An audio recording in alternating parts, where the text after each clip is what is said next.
The fire crackled in the stone hearth, casting dancing shadows across the weathered log walls of the old trading post. Outside February, snow fell thick and silent over the Colorado mountains, blanketing the world in white. Inside, an old man sat in a creaking rocking chair, his gnarled hands wrapped around a tin cup of whiskey, steam rising into the cold air. Caleb Thorne was 77 years old. His hair had gone silver as mountain snow, his face creased deep as canyon walls, but his gray eyes still held the clarity of high country sky. Across from him, a young man sat straight-backed in his army uniform, the wool still stiff and new, the brass buttons catching firelight. Thomas Thorne was 18 years old and about to go to war. The silence between them stretched long and comfortable, the way silence sits between men who understand that not all things need saying. Thomas stared into his own cup, untouched whiskey trembling slightly in his grip. When he finally spoke, his voice carried the weight of unspoken fear. "They say we ship out to France next week. All of us, the whole company." Caleb said nothing, just watched the boy waiting. "I keep thinking about what it'll be like, the trenches, the bullets." Thomas looked up, meeting his great-grandfather's eyes. "I don't know if I'm brave enough for this." Caleb took a slow sip of whiskey, let it burn down his throat. He'd been waiting for this conversation, knew it would come. The boy needed something more than patriotic speeches and empty reassurances. He needed truth. "Being scared is right," Caleb said, his voice like gravel rolling down a mountain slope. "Man who says he ain't scared is either a fool or a liar. Fear keeps you sharp, keeps you breathing." Thomas nodded, but the tension in his shoulders didn't ease. "But there's something stronger than fear," Caleb continued. He set down his cup and leaned forward, firelight catching the deep lines of his face. "Let me tell you about the summer of 1873. I was 32 years old, she was 20, and it all started with a loaf of bread." He settled back in his chair, eyes distant now, looking past the flames into memory. "That's when I learned what's worth being afraid for, what's worth fighting for, what's worth dying for if it comes to that." The old man's voice dropped into the rhythm of storytelling, and the fire seemed to dim the shadows, to deepen, as if the past itself was rising up around them. Summit Springs sat at the base of the Colorado Rockies like a collection of scattered wooden blocks, 30 rough buildings clinging to existence in mining country. The summer of 1873 burned hot and dusty, the kind of heat that made men mean and desperate women more desperate still. Nora Barrett stood outside Fletcher's General Store, her heart hammering so hard she thought surely everyone on the street could hear it. She was 20 years old but looked older the way hardship ages a person beyond their years. Her dress, once a modest blue calico, had faded to the color of old bruises and hung loose on a frame that had grown too thin. Dark circles shadowed eyes that had once sparkled with dreams of teaching school of reading books by lamplight, of a future that extended beyond the next meal. Those dreams had died with her father in the mine collapse 5 weeks ago. They'd been buried deeper still when the landlord came 3 days past, his face hard as the coins he demanded, giving her 1 week to pay the rent or get out. Now she stood in the July heat, flies buzzing lazy circles in the afternoon air, and watched the fresh baked bread cooling on the bench outside Fletcher's store. One loaf sat slightly apart from the others, as if placed there just for her, as if God himself was testing her, or perhaps offering salvation. Her hands trembled. Not from fear alone, though fear ran cold through her veins. They shook from hunger, from the gnawing emptiness that had become her constant companion. More than that, they shook for Owen and Lucy waiting back in the shack, their eyes too large in their thin faces, their questions about supper growing quieter each day as they learned not to ask. 7 years old, Owen had stopped being a child the day his father died. He tried so hard to be the man of the house, to protect his sisters, to pretend he wasn't hungry. 3-year-old Lucy had stopped laughing, had stopped playing, sat listless in the corner, clutching the rag doll their mother had made before dying in childbirth 3 years back. Nora had tried everything, washing clothes until her hands bled, mending torn garments by candlelight, chopping wood, hauling water, any work she could find. But Summit Springs had little use for a woman alone, and the few jobs that came her way paid pennies that disappeared like smoke. She'd been stealing for 2 weeks now. Small things at first, an apple from the back of a wagon, a handful of beans when the storekeeper's back was turned. Fletcher had caught her eye last week, had given her a look that said he knew, that said next time would be different. This was next time. Her fingers closed around the warm loaf. The crust crackled under her palm. The yeasty smell made her stomach clench with longing so fierce it was almost pain. For one perfect heartbeat, she held hope itself in her hands. Then another hand, large and rough and impossibly strong, clamped down on her wrist. "That ain't yours, miss." The voice came from behind her, low and steady, without anger but without mercy either. Nora's heart stopped. The world narrowed to that iron grip on her wrist, to the bread still clutched in her fingers, to the end of everything she'd been fighting for. She tried to pull away a desperate animal instinct, but the hand didn't budge. Slowly, knowing it was over, knowing she'd failed Owen and Lucy in the worst way possible, she turned to face her captor. The man stood a full head taller than her, 6 feet and then some, with shoulders broad enough to block out the sun. He wore buckskin clothing, the color of aged leather, a wide-brimmed hat shadowing a face weathered brown by mountain wind and sun. Dark hair fell past his shoulders. A thick beard covered his jaw. At his belt hung a knife with a blade long as her forearm. Across his back, a Winchester rifle caught the light. But it was his eyes that held her. Gray as winter sky, sharp as broken glass, they looked straight through her pretenses to the desperate truth beneath. They were the eyes of a man who'd seen hunger before, who understood what it drove people to do. "Please." The word came out, barely a whisper. Nora swallowed hard, found her voice. "Please, I have 2 children at home. My brother and sister. They haven't eaten in 2 days. Our father died in the mines last month. Our mother 3 years before that, giving birth to my baby sister." She forced herself to meet those gray eyes, to let him see her desperation, her dignity, her truth. "I'll do anything, sir. Anything at all. But please don't turn me over to the marshal. They'll hang me or lock me away, and then what happens to Owen and Lucy? They're just children. They need me. I'm all they have left in this world." The mountain man studied her for a long moment. His expression gave nothing away. He didn't speak, didn't move, just looked at her with those penetrating eyes that seemed to weigh her soul on some invisible scale. Finally, he released her wrist. Nora's breath caught. Was he letting her go? But no. He was turning toward the store entrance, his hand gesturing for her to follow. "Come with me." Not a request, not quite a command either, just a statement, flat and final as stone.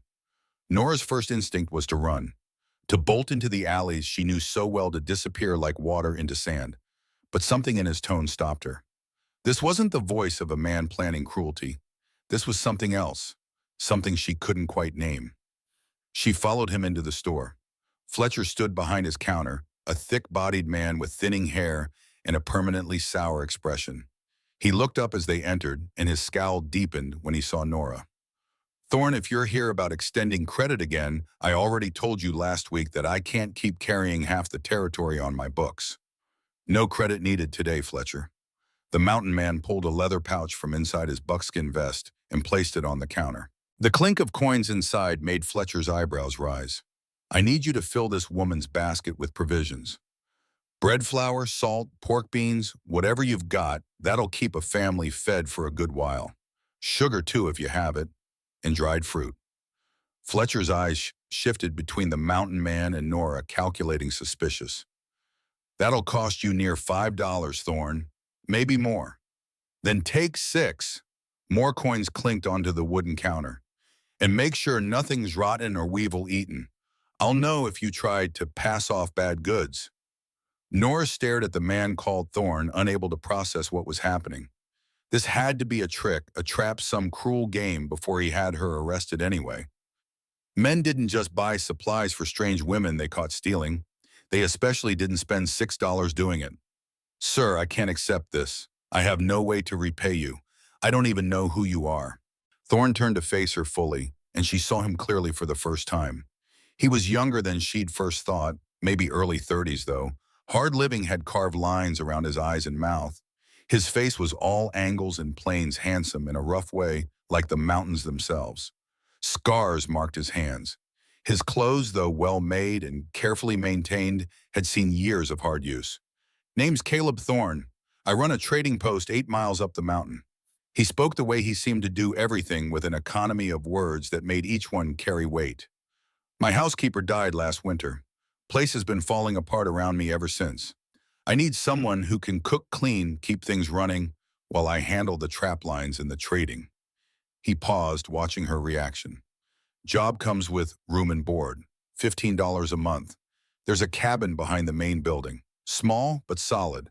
You and your kin would have your own space. I keep to myself in the trading post. $15 a month, Nora's mind reeled. That was more than she'd been able to scrape together in the past 3 months combined.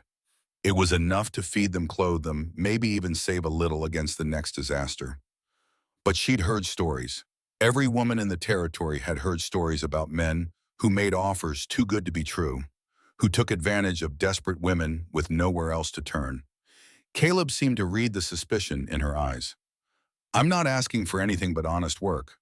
The trading post does good business. Trappers come through Indians, sometimes occasional settlers heading farther west. Someone needs to manage the store when I'm out on the trap lines. Keep accounts, trade fairly. Make sure I've got hot food and clean clothes when I come back. He gestured toward the basket Fletcher was filling. Bread flour, a precious packet of sugar-dried beans, salt pork, even a small tin of peaches accumulated until the basket overflowed with more food than Nora had seen in weeks. Consider this an advance on your wages. You start work, you'll earn it back and more. You don't take the job, well, then it's just one person helping another when help was needed.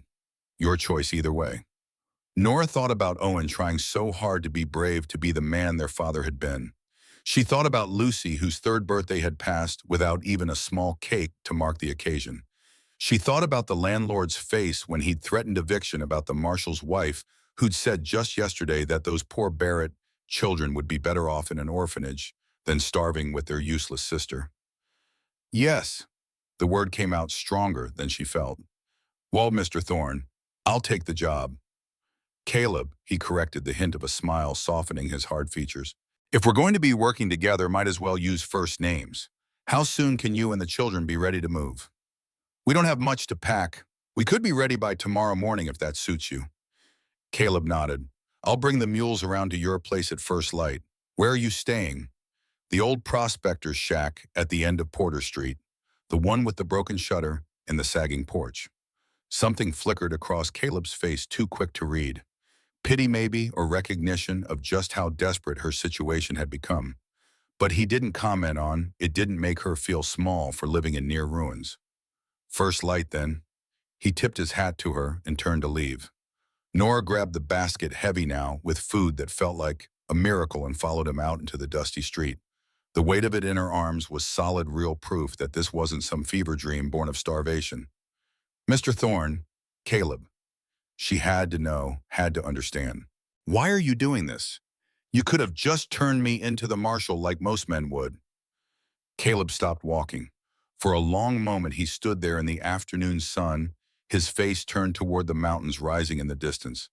When he spoke, his voice carried a weight of old pain, old memory. I lost my own mother when I was about your brother's age.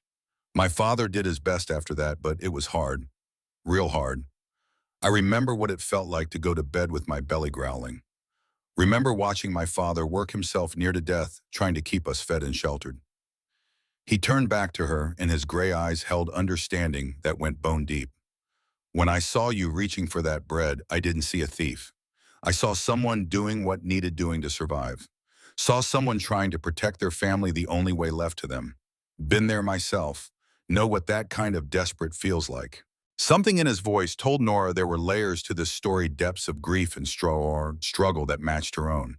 But she didn't press. They were still strangers after all, despite this sudden arrangement between them.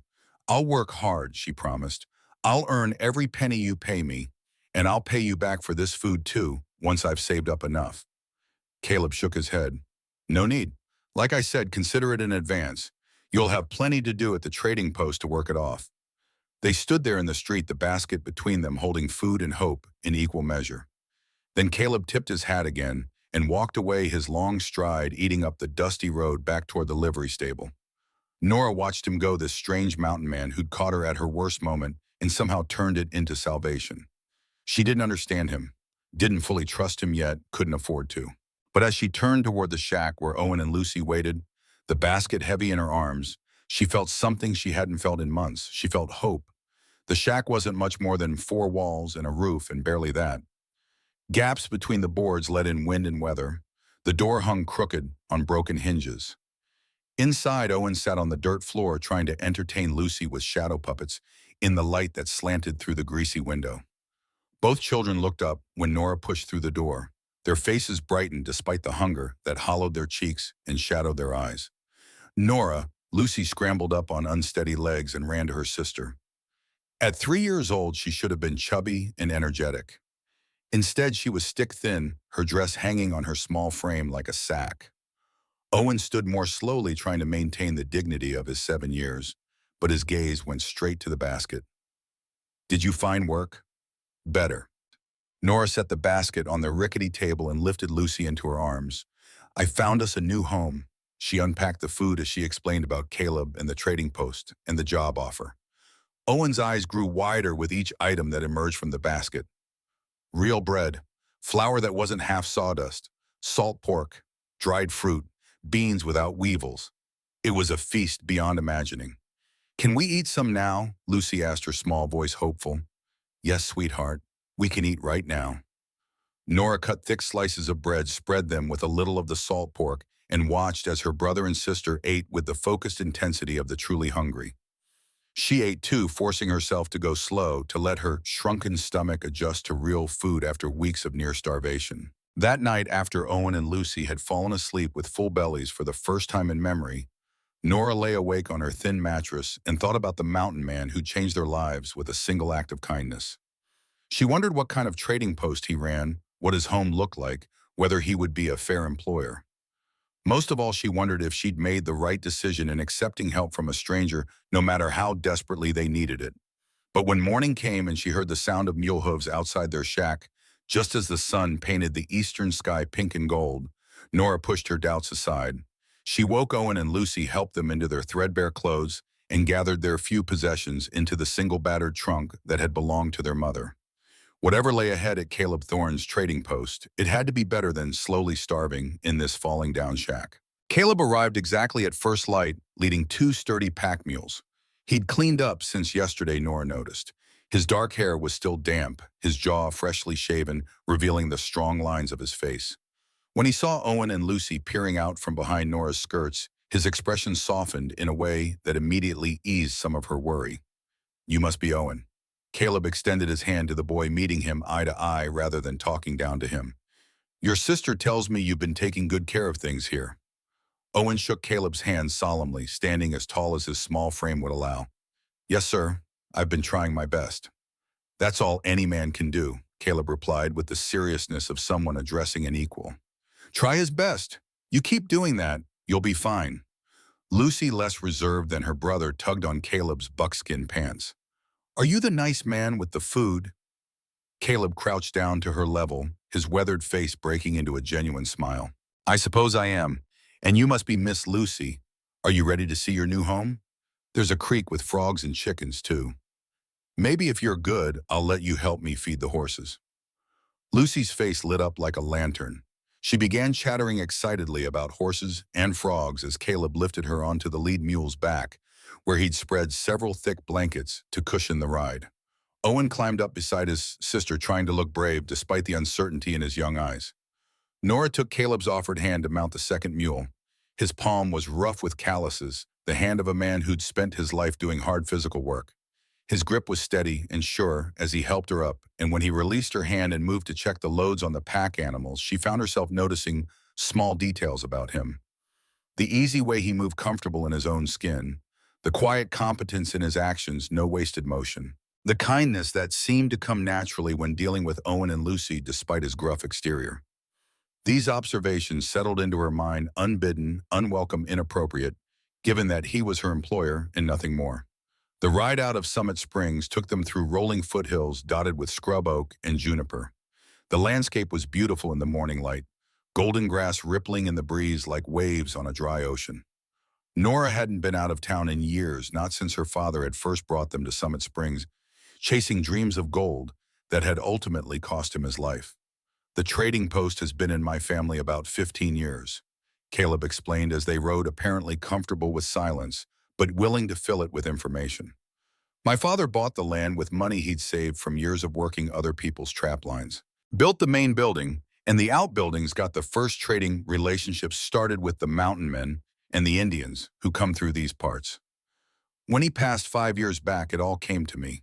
There's no other family now.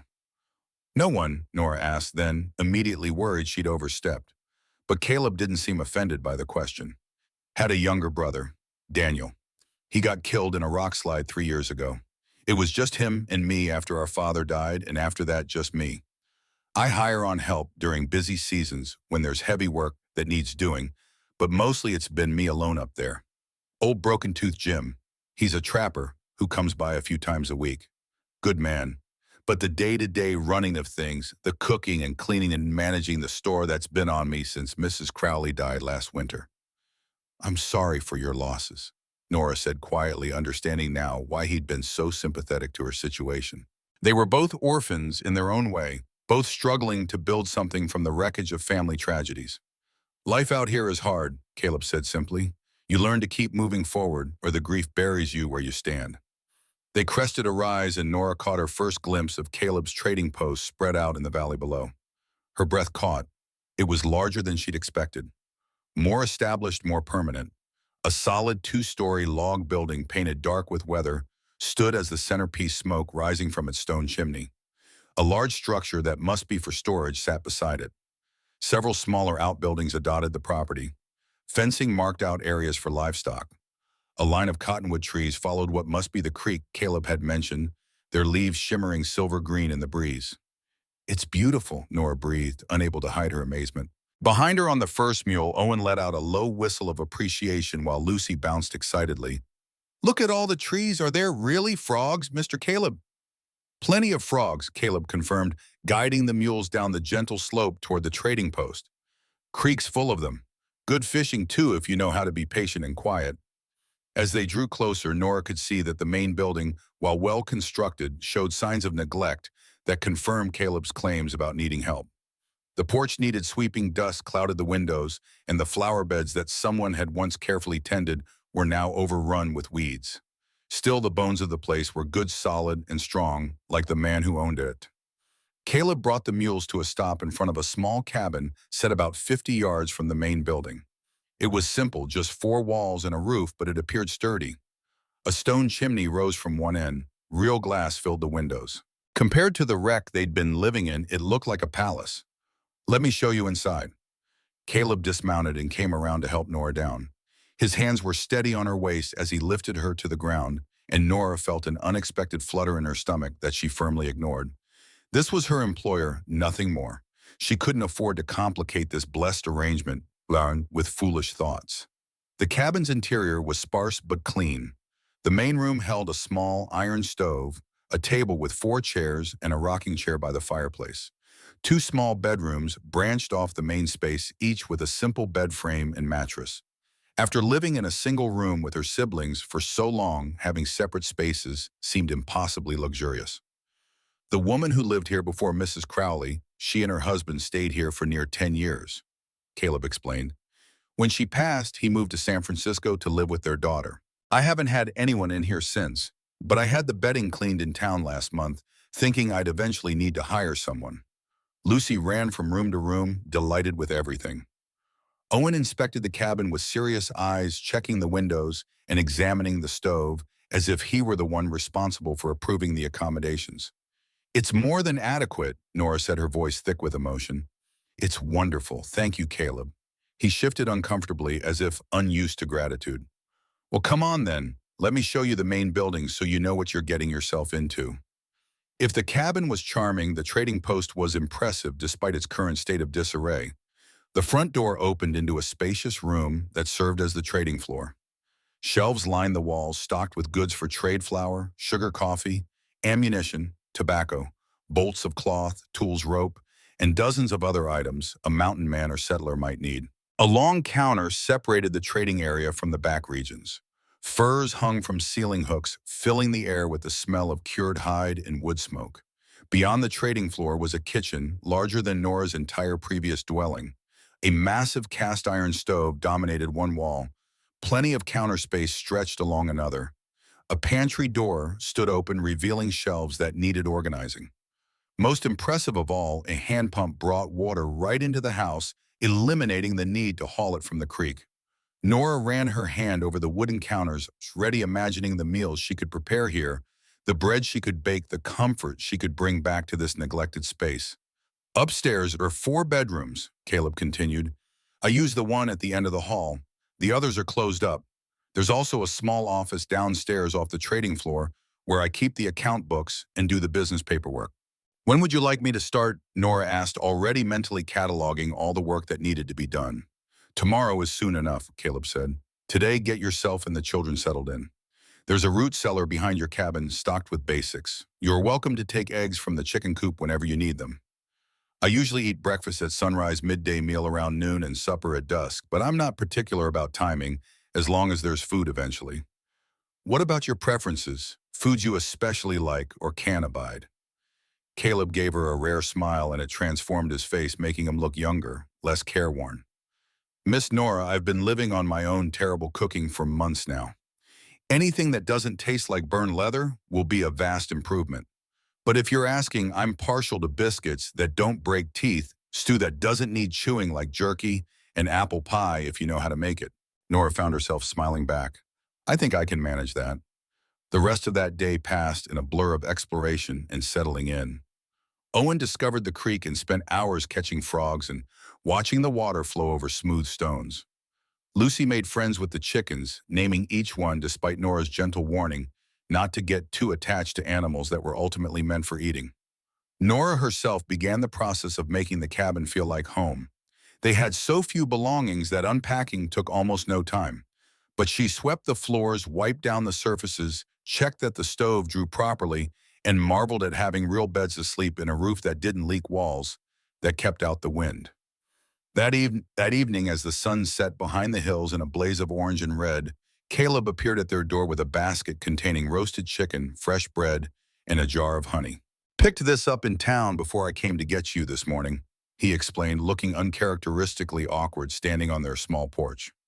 Thought you might not be up to cooking after a day of moving and settling. That's very thoughtful, Nora said, taking the basket and catching the scent of the still warm chicken. Her stomach growled audibly, making both of them laugh. Well, I'll let you folks eat and get some rest.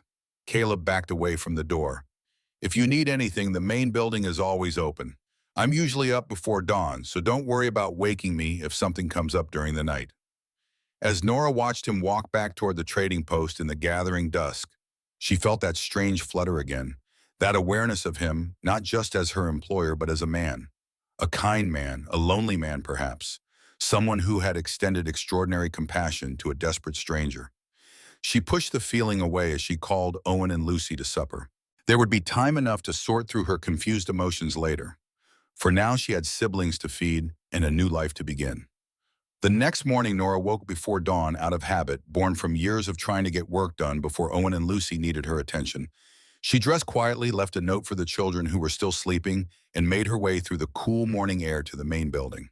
The kitchen was every bit the disaster she remembered. Dirty dishes piled in the sink. Dust covered every surface. The pantry desperately needed organizing. But Nora had never been afraid of hard work. She rolled up her sleeves, pumped water into a large pot, and got the stove going to heat it for washing. By the time Caleb appeared 2 hours later, following his nose to the kitchen, Nora had the dishes clean, the counters scrubbed, coffee brewing in a pot she'd found buried in the pantry, and bacon sizzling in a cast-iron skillet. The smell of fresh biscuits baking in the oven filled the entire downstairs. Good Lord, Caleb said from the doorway, staring at the transformation. Is that real coffee I smell? It is. Nora poured him a cup from the pot she'd found and cleaned. I hope you don't mind that I took some liberties with the pantry supplies. You had the makings for a proper breakfast. They just needed assembling correctly. Caleb took the coffee cup like a man receiving a precious gift. He inhaled the steam before taking a long sip, and his eyes actually closed in pleasure. Nora felt an unexpected warmth at being able to provide him with this simple comfort. Miss Nora, if breakfast tastes half as good as this kitchen smells, I'm going to wonder how I survived this long without you. Nora felt her cheeks heat at the compliment and turned back to the stove to hide her blush. It'll be ready in just a few minutes. Should I serve you in the trading room or would the kitchen table do? Kitchen's fine, Caleb said, settling into one of the chairs. Haven't used the trading room for meals since my brother died. Seems too formal for one person. As Nora served up plates of bacon eggs and fluffy biscuits with butter and honey, she ventured a question. Would it be all right if I brought Owen and Lucy up here for breakfast? I left them sleeping, but they'll be awake soon. Of course, Caleb said, and already attacking his food with enthusiasm that suggested he hadn't been exaggerating about his own cooking skills. Bring them up. Seems silly for you to have to cook twice. Nora quickly walked back to the cabin and woke the children who dressed hurriedly and followed her back to the main building, Owen trying to walk sedately while Lucy skipped ahead. Caleb watched with amusement as the children settled at the table. Owen sitting up very straight and Lucy swinging her legs happily from a chair they're almost too tall for her. Mr. Caleb, Lucy announced seriously, her mouth full of biscuit. I named all the chickens. The brown one with the spot is Princess, and the white one is Snowball, and the one that walks funny is Dancing Sue. Caleb nodded gravely. Those are excellent names, very fitting for their personalities, I'd say. Owen, emboldened by Caleb's friendly manner, asked the question that had clearly been burning in his mind. Are you a real mountain man, sir? Have you fought bears and Indians and outlaws? I've trapped in these mountains since I was younger than you, Caleb confirmed. Had my share of close calls with bears and mountain lions. As for Indians, mostly I trade with them peaceful-like. The Ute people who live in these parts, they're good trading partners if you treat them fair and honest. Outlaws, though, they're different. They're men who chose the wrong path and made themselves enemies of decent folk. Something dark flickered across Caleb's face as he said this last part there, and gone so quick Nora almost missed it. Could you teach me, Owen asked, his eyes wide with hope and hero worship? About being a mountain man, I mean. About trapping and tracking and living off the land. I want to help. I want to earn my keep so Nora doesn't have to work so hard.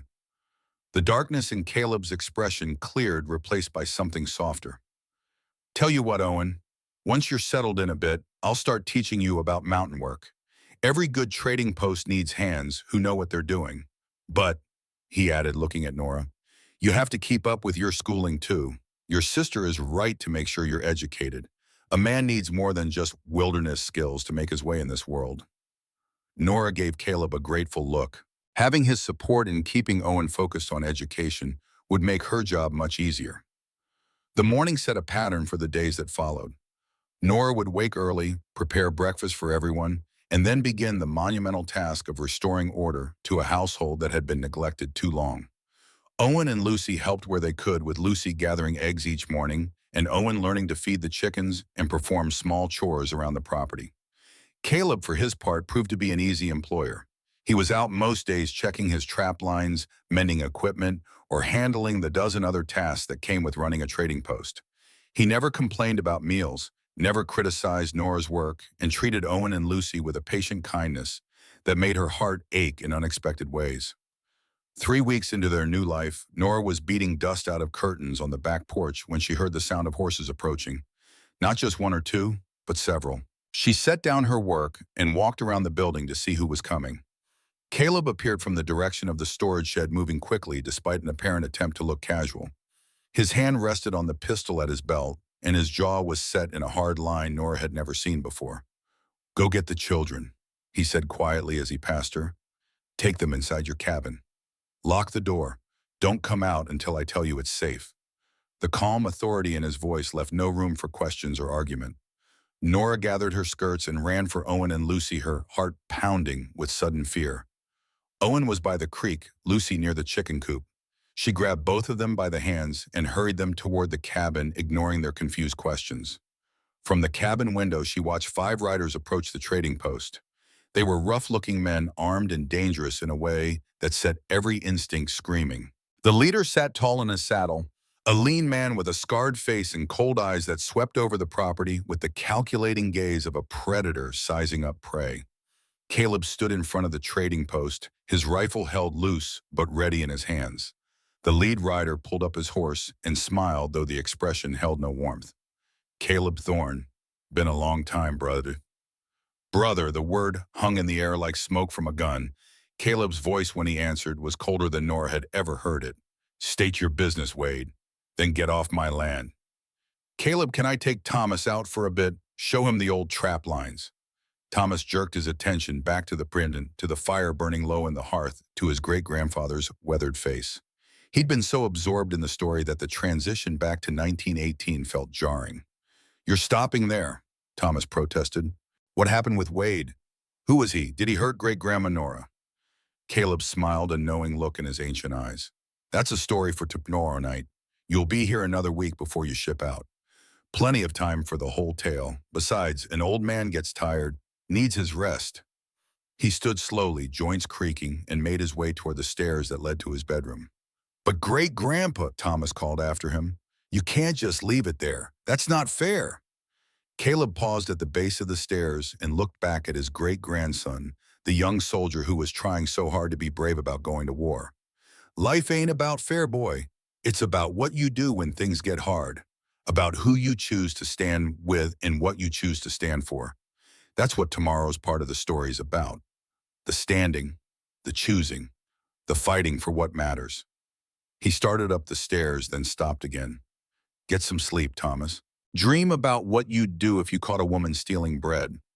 If you'd see a thief or see a person. Because that choice, that one moment of seeing someone right, that's where everything else comes from. That's where courage starts. Not in the battlefield, in the choosing to see people as they really are and help them anyway." The old man disappeared into the darkness at the top of the stairs, leaving Thomas alone with the dying fire and a head full of questions.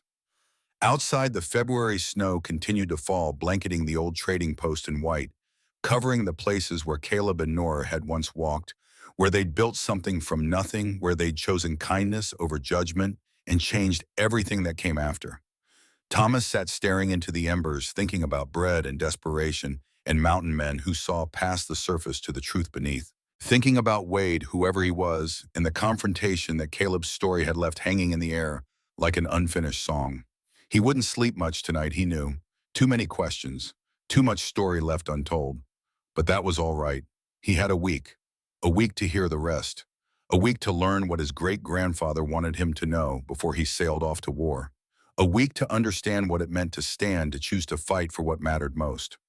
The fire burned down to coals, and still Thomas sat there watching the shadows dance across the walls, waiting for morning, and the next chapter of a story that had started with theft and kindness and was building towards something he couldn't yet see but desperately needed to understand. The next morning, Thomas found his great-grandfather already awake, sitting in the same rocking chair, with a fresh pot of coffee steaming on the table beside him. The old man's eyes were distant already back in that summer of 1873, already seeing things that had happened 45 years ago as clearly as if they were unfolding before him now. Thomas poured himself coffee and settled into his chair waiting. "Wade Garrison," Caleb began without preamble, his voice carrying the weight of old anger, old pain. "We grew up out together, him and me, his father trapped with my father. We were like brothers, closer than blood in some ways. Spent our whole childhoods running these mountains, learning the trap lines, learning how to survive." The old man paused, took a sip of coffee. "Then Wade killed a man in Denver, disputed over some gold that may or may not have been stolen. Wade claimed self-defense. The other man's friends claimed murder. I was there that day, saw the whole thing. When the law came asking questions, I told them the truth, that Wade drew first, that the other man never had a chance." Thomas leaned forward. "So you testified against him?" "I did. Wade served 5 years in territorial prison. When he got out, he blamed me for those 5 years, said I'd betrayed him, said blood should stand with blood no matter what the truth was. He turned outlaw after that. Gathered men around him who were just as twisted, started robbing trading posts, stealing furs, threatening anyone who wouldn't pay him tribute." Caleb's fingers tightened around his coffee cup.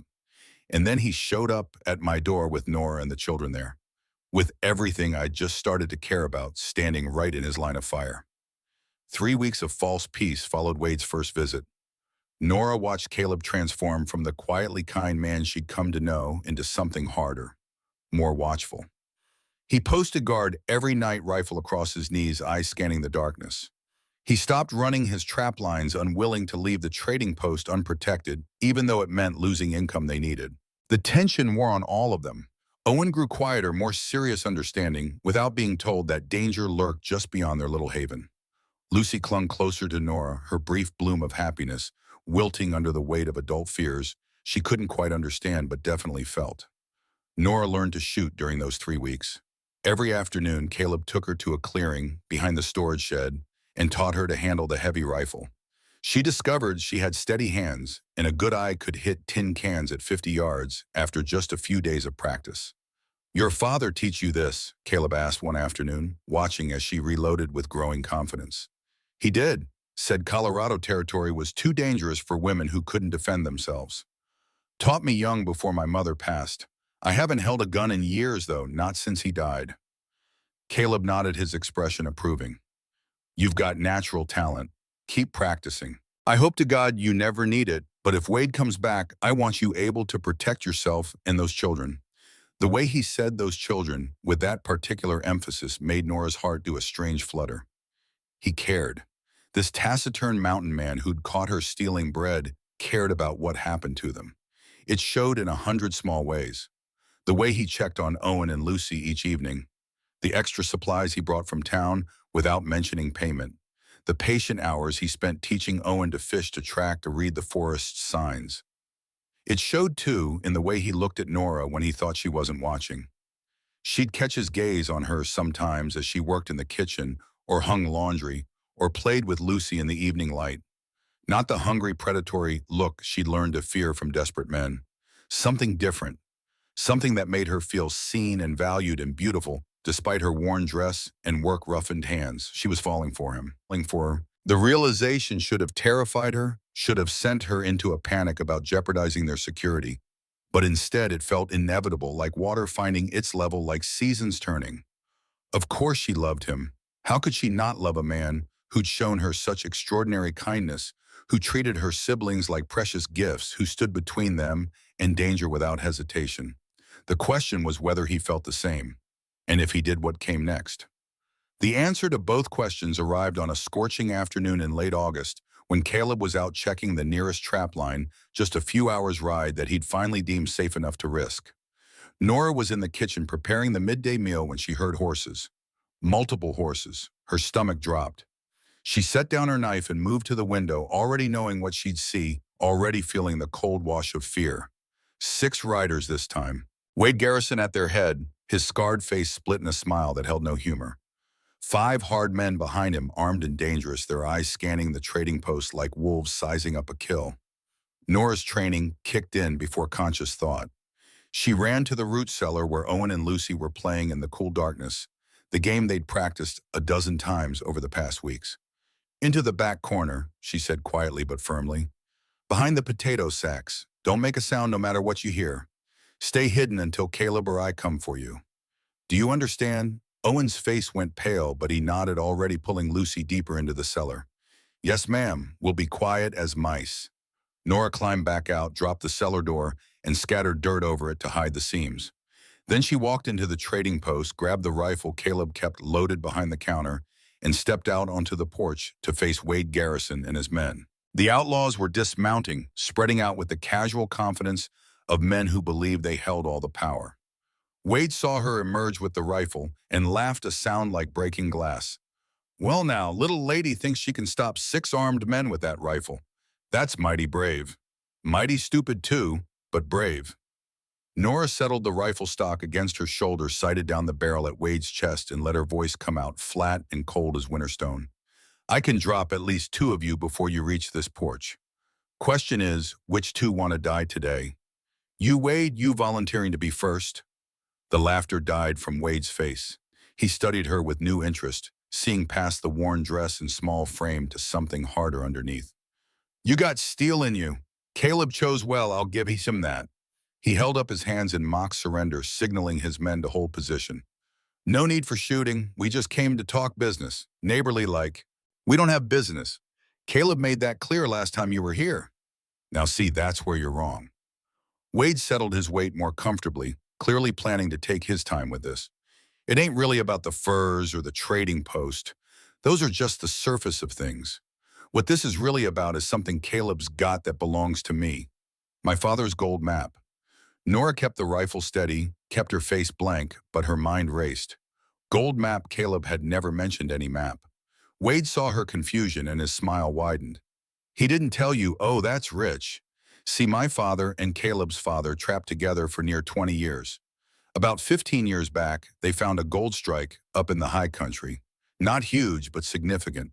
Enough to set a man up comfortable for life.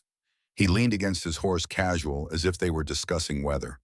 They agreed to keep it secret, save it for their sons.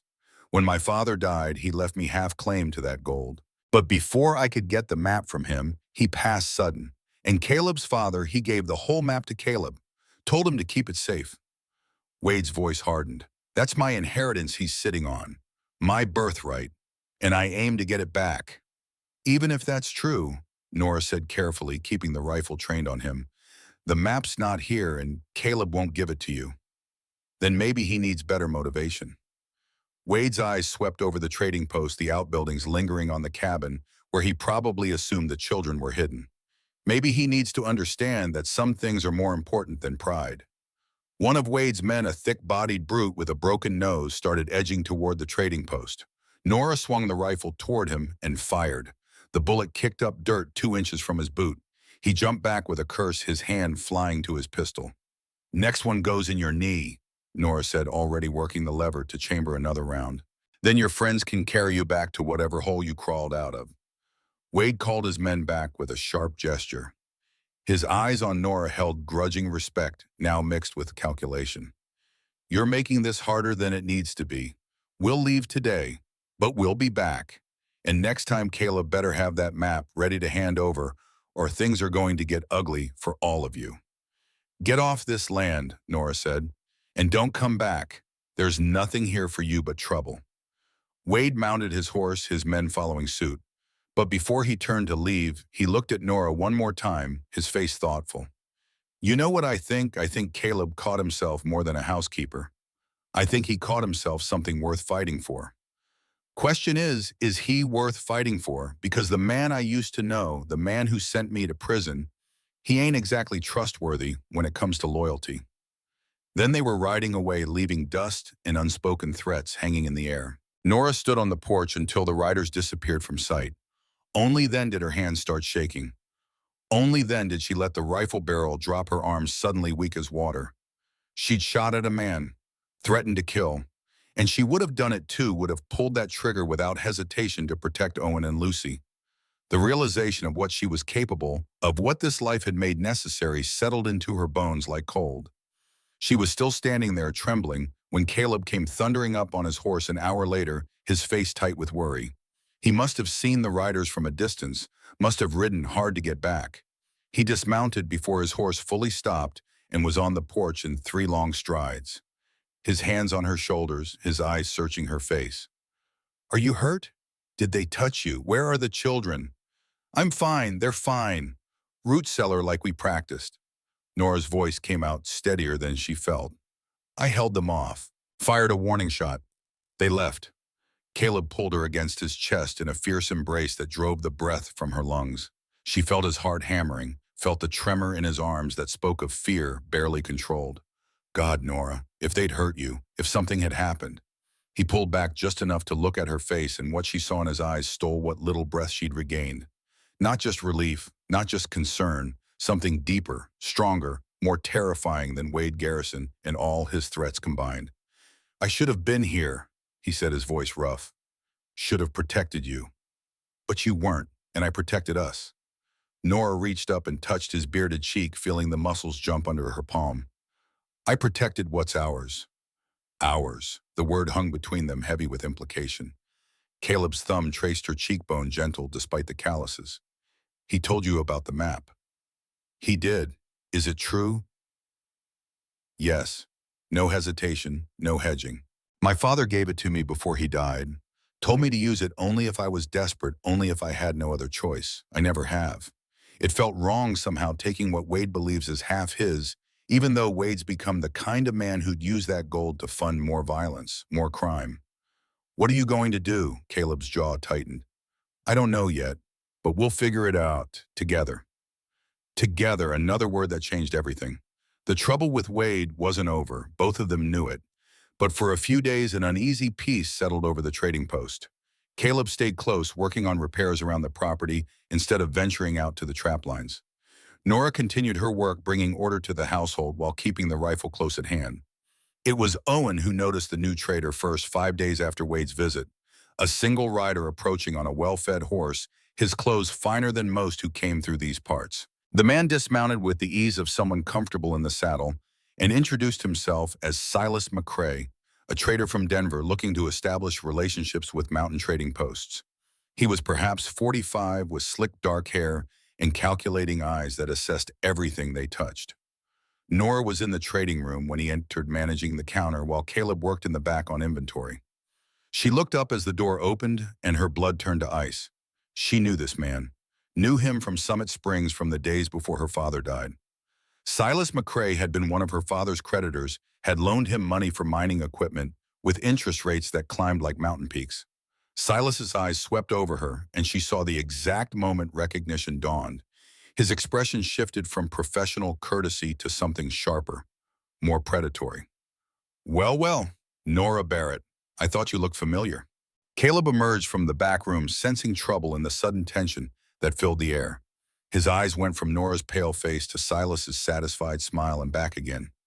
You know each other. Caleb's voice was carefully neutral. We do indeed, Silas said smoothly. Miss Barrett's father owed me $200. Borrowed it to buy equipment for his mining operation. Sadly, he died before repaying the debt. Man's dead, Caleb said flatly. Debt died with him. That's not how I see it, and I wonder. Silas turned his calculating gaze fully on Nora now. Does the marshal in Summit Springs know about that bread theft I heard about it from Fletcher? Caught in the act, weren't you, Miss Barrett? Technically, that's a hanging offense. The world seemed to tilt sideways. Nora gripped the counter to keep from swaying. She'd told Caleb about stealing the bread, but she'd never mentioned being caught. Had let him believe she'd simply taken it and gotten away. The lie of omission sat between them now like a physical thing. Caleb's eyes on her were unreadable. What are you talking about? Silas's smile widened. She didn't tell you the whole story. How interesting. Fletcher saw her take the bread, was about to call for the marshal when you stepped in, paid for it, made the whole thing go away. But the crime still happened. Fletcher would testify to that if asked. He let that sink in before continuing. $200, Miss Barrett. That's what your father owed me. That's what you owe me now. Pay it or I take this information to the marshal. You hang for theft and those children you're so concerned about end up in an orphanage. Your choice, Moelle. Nora couldn't look at Caleb, couldn't bear to see the betrayal that must be written on his face. She'd lied to him. Not outright, but by leaving out the most important part of her story. And now that lie had teeth. I need to speak with Nora alone. Caleb said, his voice tight. Silas, you can wait outside. We will have an answer for you shortly. When the door closed behind the trader, Caleb turned to Nora. The hurt in his eyes was worse than anger would have been. You were caught, actually caught, by Fletcher. Yes. No point in denying it now. He'd warned me the week before. Said next time he'd report me. That day when you grabbed my wrist, he was watching through the window. I thought you were going to drag me to the marshal yourself. And you never told me this. Never thought I deserved to know the whole truth. Nora's own temper flared, fueled by shame and fear. I was ashamed. You think I'm proud of being caught stealing like some common criminal? I was going to tell you eventually, but the right time never came, and then so much time had passed that it felt impossible to bring up.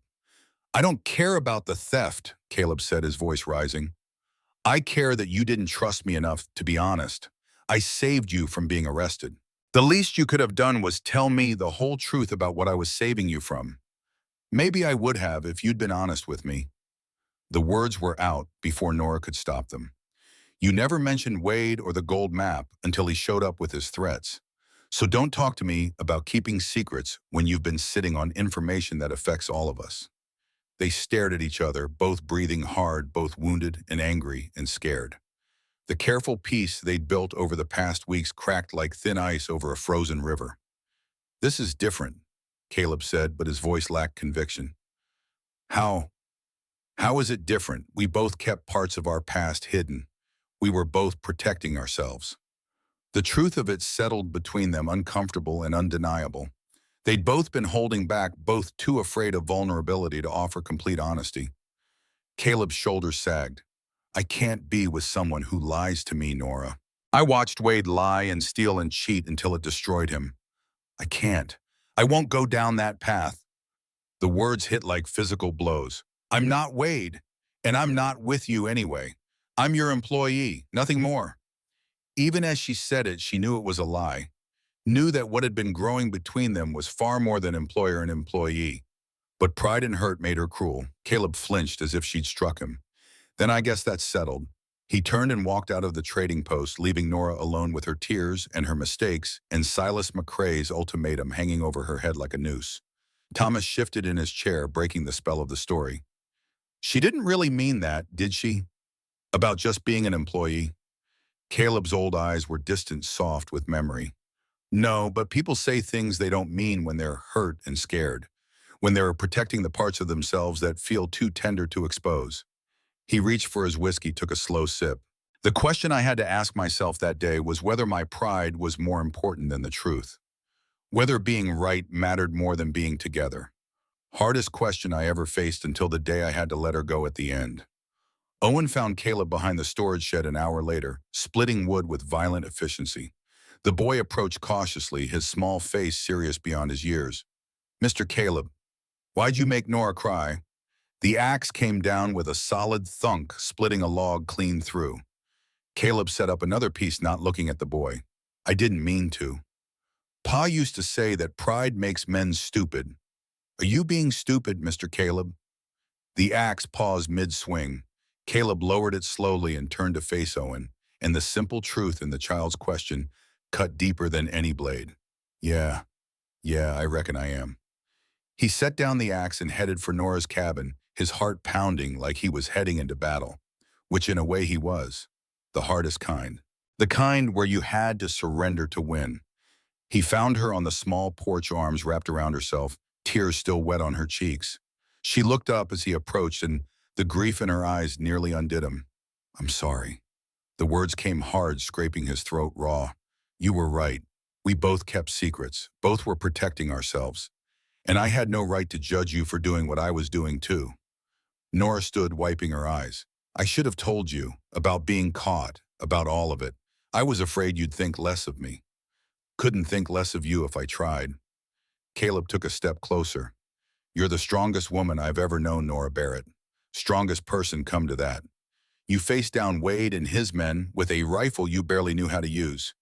You've kept your family together through loss and hardship that would have broken most people. You've turned my house into a home and my existence into a life worth living. He reached for her hand, held it gently in his rough palm. I've got secrets too, things I haven't told you. And the biggest one is this. He swallowed hard, forced himself to meet her eyes. I wasn't in town by accident that day I caught you. Nora's brow furrowed. What do you mean by Mrs. Crowley, my housekeeper? Before she died, she made me promise something. Said, find someone to care for. Don't die alone up here like I almost did. So I started going into town every week, looking for someone desperate enough to take this job since most women are scared of mountain life. He watched understanding dawn on her face. I'd been watching you for 3 weeks. Saw you asking for work at every shop. Saw you getting thinner, more desperate. Saw Fletcher turn you away that day. Saw the look on your face when you walked out. I followed you to the general store and waited. You set it up. Nora's voice was barely a whisper. You planned to catch me. Not set it up exactly. But I knew you were desperate. Knew you'd likely try something. I positioned myself to be there when you did so I'd have an excuse to help. So I could offer you a way out without making it feel like charity. For a long moment, Nora just stared at him. Then slowly her expression shifted from shock to something that might have been wonder. You saved me on purpose. Yes, because I saw you, Nora. Saw you in that threadbare dress with your head held high despite everything. Saw you trying to keep your dignity while the world tried to grind you down. And I couldn't look away. Couldn't leave you to that fate. Nora's hand tightened on his. You gave me everything. My life back. Hope. A future. You gave me the same. Before you came, I was just existing. Going through the motions, waiting to die like my father and brother did. You made me want to live again. Made me want to build something that matters. The space between them seemed to shrink, seemed to hum with possibility. Caleb Thorne, are you trying to tell me something? He cupped her face in his hands, callous thumbs brushing away the last traces of tears. I'm trying to tell you that I love you. Have been falling for you since the moment you looked up at me with those brave eyes and asked me not to turn you in. I'm trying to say that you're not my employee. You're my partner, my equal, the best thing that ever happened to me. I love you too. Nora's smile broke through like sun after storm. I've been so afraid to even think it, afraid of ruining everything. But I do, I love you. The kiss when it came was gentle at first. A question asked and answered. Then Nora's hands fisted in his shirt and Caleb's arms came around her waist and the gentleness burned away into something fierce and desperate and absolutely right. When they finally broke apart, both breathing hard, Caleb rested his forehead against hers. We still have problems to solve. Silas and his demands, Wade and his threats. But we'll face them together, as partners, as equals. As more than that, Nora said softly. Marry me, Caleb Thorne. He laughed surprised and delighted. I'm supposed to ask you that. Then ask. He dropped to one knee right there on her porch, taking both her hands in his, and the sight of this strong, proud man humbling himself before her made fresh tears spring to Nora's eyes. Nora Barrett, will you do me the honor of becoming my wife?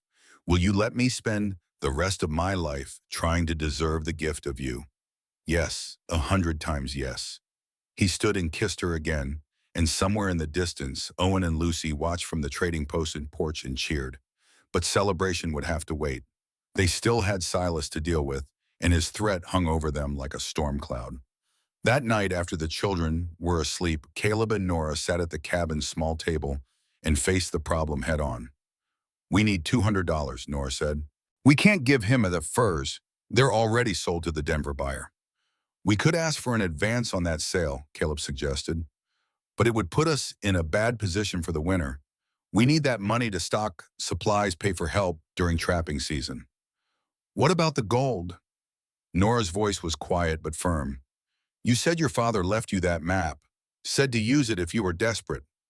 Caleb's jaw tightened. Gold corrupts people, Nora. I've seen it happen. Good men turn into monsters over yellow metal. So do threats against families. So does watching someone you love hang for trying to feed hungry children. Nora covered his hand with hers. We don't have to take it all, just enough to pay Silas and maybe hire some protection against Wade. Then we seal that mine back up and forget about it. For a long moment, Caleb sat silent, wrestling with old promises and new necessities. Finally, he nodded. All right, we'll use the map, but we go together. I'm not leaving you and the children here unprotected, and I'm not going into those mountains without you watching my back. What about Owen and Lucy? We'll leave them with Broken Tooth Jim. He's due through day after tomorrow. He'll keep them safe in town until we get back. It took 2 days to make arrangements. Jim, when he heard about the situation, agreed readily to take the children into Summit Springs and keep them hidden at the Reverend's house. Caleb prepared supplies for the journey to the high country, checked weapons, studied the map his father had left him. The map was drawn on a piece of cured hide symbols carved deep into the leather. Caleb explained what the markings meant as they prepared to leave. A series of rock formations marking the way. A canyon hidden behind a waterfall. A cave where the vein of gold ran through quartz like lightning through a dark sky. My father and Wade's father found this about 15 years ago. Made a pact to leave it untouched, save it for their sons. When both fathers died, the map came to me. Wade thinks he's got half claim to it, and legally maybe he does. But morally, Caleb shook his head. Man's a murderer and a thief, can't give him access to the kind of money that gold represents. Then we take what we need and leave the rest, Nora said firmly. They left at dawn 2 days later after tearful goodbyes with Owen and Lucy. The journey into the high country took them through landscape that grew wilder and more remote with each mile. Caleb led them along trails that seemed invisible until you knew what to look for, reading signs in the land that Nora was only beginning to understand. He taught her as they rode, how to read animal tracks, how to find water, which plants were safe to eat, how to move through the wilderness without leaving obvious traces. She absorbed it all, understanding that this knowledge might mean the difference between life and death up here. On the second night, they camped in a sheltered valley with a clear stream running through it. Stars filled the sky overhead, so many and so bright that Nora felt like she could reach up and pluck them from the darkness. Caleb built a small fire and they shared their supper of jerky and hardtack, sitting close for warmth as the mountain air grew cold. This far from civilization, the silence was profound, broken only by the whisper of wind through pine and the distant call of an owl. "Tell me about your dreams," Caleb said softly. "The ones you had before everything went wrong." Nora leaned against his shoulder, comfortable in a way she'd never been with another person. "I wanted to be a teacher. Used to read every book I could get my hands on. Dreamed of having a schoolhouse teaching children to love words and stories the way I did." "You still could. Lucy's learning to read. Owen too. You're teaching them. It's not the same as having a real school, but maybe it's better. Maybe having a family to teach matters more than having a classroom full of strangers." Caleb's arm came around her shoulders. "When we get through all this, when Wade is dealt with and we've paid off Silas and things settle down, maybe we could build a schoolhouse, bring a real teacher out here, or you could teach if you wanted. Give the children in these mountains a chance at education." Nora turned to look at him, seeing the future he was painting with his words. "You'd do that, build a school. I'd build you the world if I could." He kissed her forehead, gentle and reverent. "But I'll settle for a schoolhouse and whatever else makes you happy." They shared a bedroll that night, huddled together against the cold. And in the darkness, with stars wheeling overhead and the future uncertain, they came together with a tenderness that spoke of commitment deeper than vows of trust earned through shared struggle. Afterward, holding Nora close, Caleb whispered the question he'd asked before. "Marry me, soon as we get back. I don't want to waste another day not being your husband." "Yes," Nora breathed against his chest. "Yes." They found the canyon the next afternoon. It was exactly as the map described, a narrow defile hidden behind a waterfall that cascaded down from the heights above. The noise of the falling water was deafening, drowning out all other sound as they led their horses carefully around the rocks and through the spray. Behind the waterfall, a cave mouth opened into darkness. Caleb lit a torch and they ventured inside, following the tunnel back into the mountain until they reached a chamber where quartz glittered in the torchlight. And running through the quartz, visible even in the flickering light, was gold. Not a massive vein, but substantial. Enough to make a man rich. Enough to fund dreams or destroy them, depending on the character of the man who claimed it. "We take what we need," Nora said firmly. 200 for Silas, and maybe another 100 for supplies and protection. Nothing more. They worked through the afternoon using hammer and chisel to break free chunks of gold-bearing quartz. It was brutal labor made harder by the confined space and the need to be careful not to bring the ceiling down on their heads. Sweat soaked their clothes despite the cave's chill. Their hands blistered and bled. But slowly, steadily, they accumulated enough gold to meet their needs. Caleb estimated the raw ore would yield maybe $300 once refined, enough to solve their immediate problems and provide a small cushion for the future. As the sun set, they made camp in the canyon, well hidden from any casual observer. They were exhausted, filthy, triumphant. They'd claimed what they needed from the mountain and left the rest untouched, holding to the principle of taking only what was necessary. Caleb held Nora close as darkness fell, both of them too tired for anything but comfort in each other's presence. Tomorrow they'd start the journey back. Tomorrow they'd face whatever came next. But tonight they'd earn their rest. The attack came at dawn. Nora woke to the click of a rifle being cocked, that unmistakable sound that jolts the body into instant awareness. She opened her eyes to find Wade Garrison standing over them, his gun pointed at Caleb's head. Behind him, 4 more men emerged from the rocks, weapons drawn. "Morning, brother," Wade said, his scarred face split in a vicious grin. "Thanks for finding the gold for me. Saved me a lot of trouble." Caleb moved slowly, carefully putting himself between Nora and the guns. "How'd you find us?"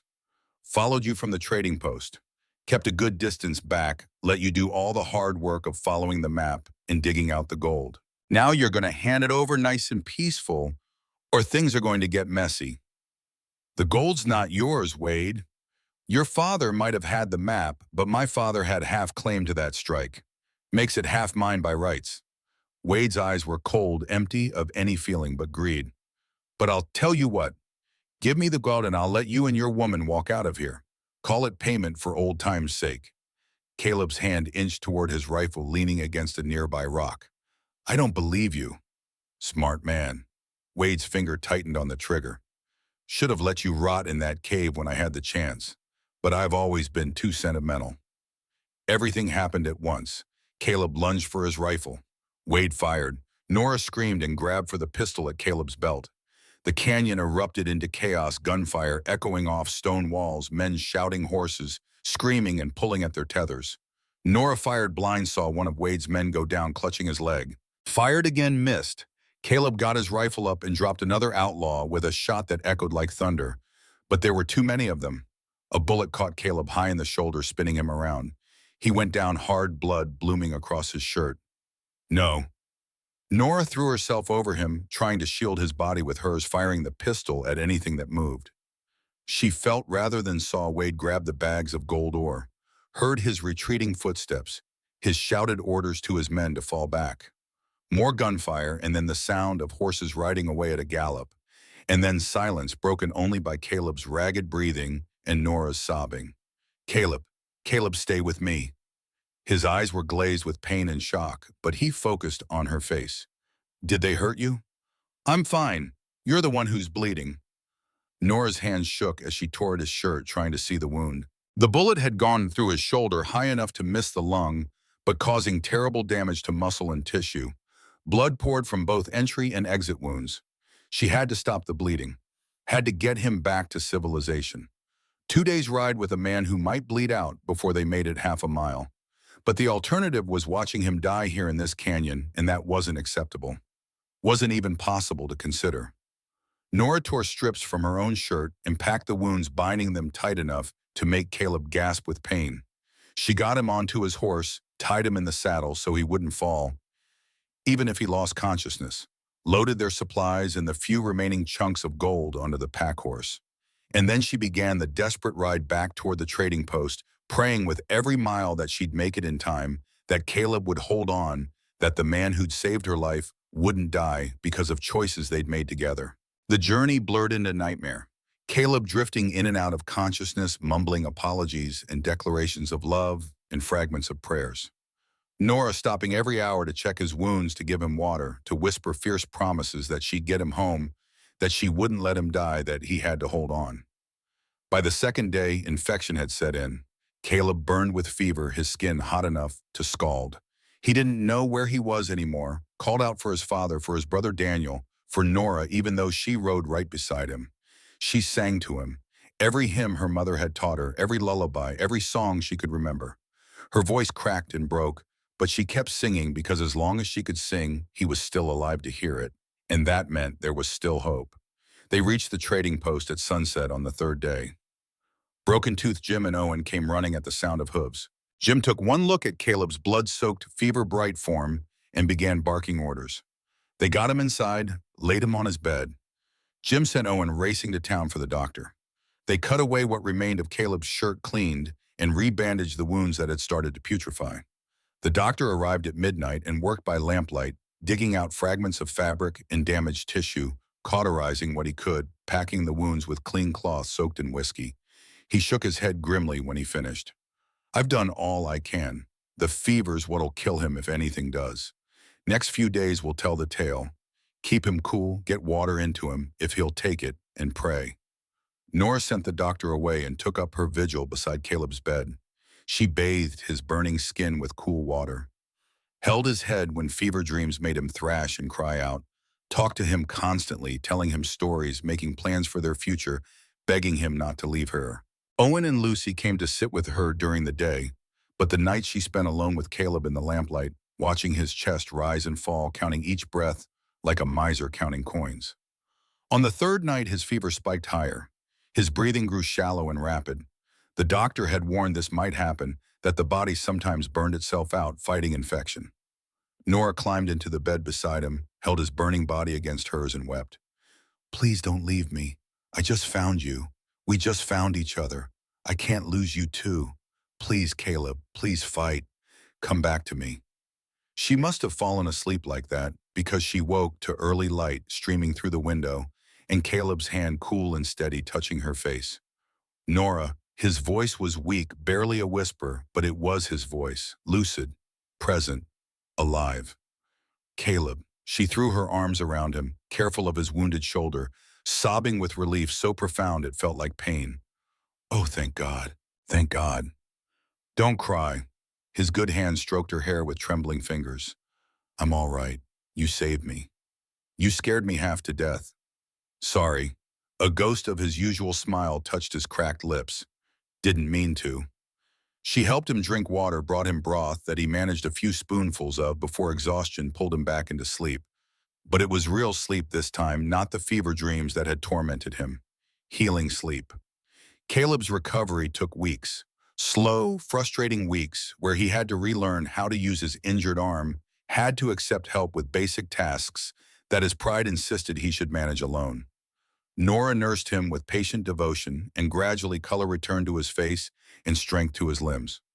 During his recovery, Silas McCrae appeared again demanding his payment. Nora met him on the trading post porch with level eyes and empty hands. We had the money.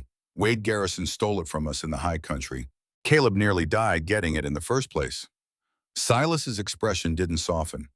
Not my problem. You have 3 days to find my money or I go to the marshal. After he left, Nora sank onto the porch steps, her head in her hands. They had nothing. The gold was gone. Caleb was still too weak to work. The furs wouldn't bring payment for another month. They were out of options. That evening, Broken Tooth Jim appeared at the cabin door. The old mountain man's weathered face was grave. Heard about your trouble with that Silas fellow. News travels fast, Nora said wearily. Always does in the mountains. Jim shifted his weight, clearly uncomfortable. I got something to say, and I want you to hear me out before you start refusing. He pulled a leather pouch from inside his coat and set it on the table with a heavy clink. $200 in gold and silver. I've been saving it near 10 years ever since Caleb pulled me out of that blizzard up on Razor Ridge. Would have died if he hadn't found me. Wouldn't be standing here now if not for him. Jim, we can't take your savings. You can and you will. Call it a loan if it makes you feel better. Pay me back when you can or don't. But Caleb saved my life, and now I'm saving his. That's how it works in the mountains. We take care of our own. Tears burned Nora's eyes. Thank you. We'll pay you back, I swear it. I know you will. You're good people. Jim tipped his hat and turned to leave. Now go pay off that snake and get him out of our territory. The next morning, Nora paid Silas his $200. The trader counted it twice, clearly disappointed that his scheme hadn't yielded more leverage, but legally satisfied. He rode away without a word, and Nora felt a weight lift from her shoulders, even as another settled. Jim now owed him money and gratitude, and a debt of honor that would take years to repay. But they were free of Silas, free of his threats, and that was worth everything. 2 weeks after paying, Silas Caleb was recovered enough to walk to the creek at sunset. He took Nora's hand and led her to the spot where cottonwoods grew thick and the water sang over smooth stones. The late summer air was soft and golden. Somewhere a bird called sweet and clear. Caleb lowered himself carefully to one knee, still favoring his healing shoulder, and pulled a small ring from his pocket. It was simple silver, worn smooth with age. This was my mother's, the only thing my father kept after she died. He gave it to me before he passed, told me to give it to a woman who was worth more than all the gold in these mountains. He took Nora's hand and his voice was steady despite the emotion in his eyes.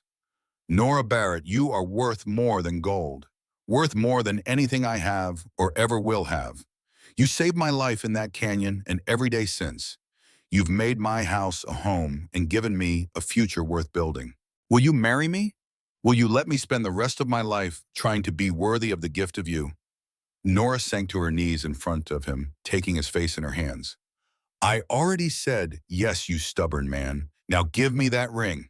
He slipped it onto her finger and it fit as if it had been made for her.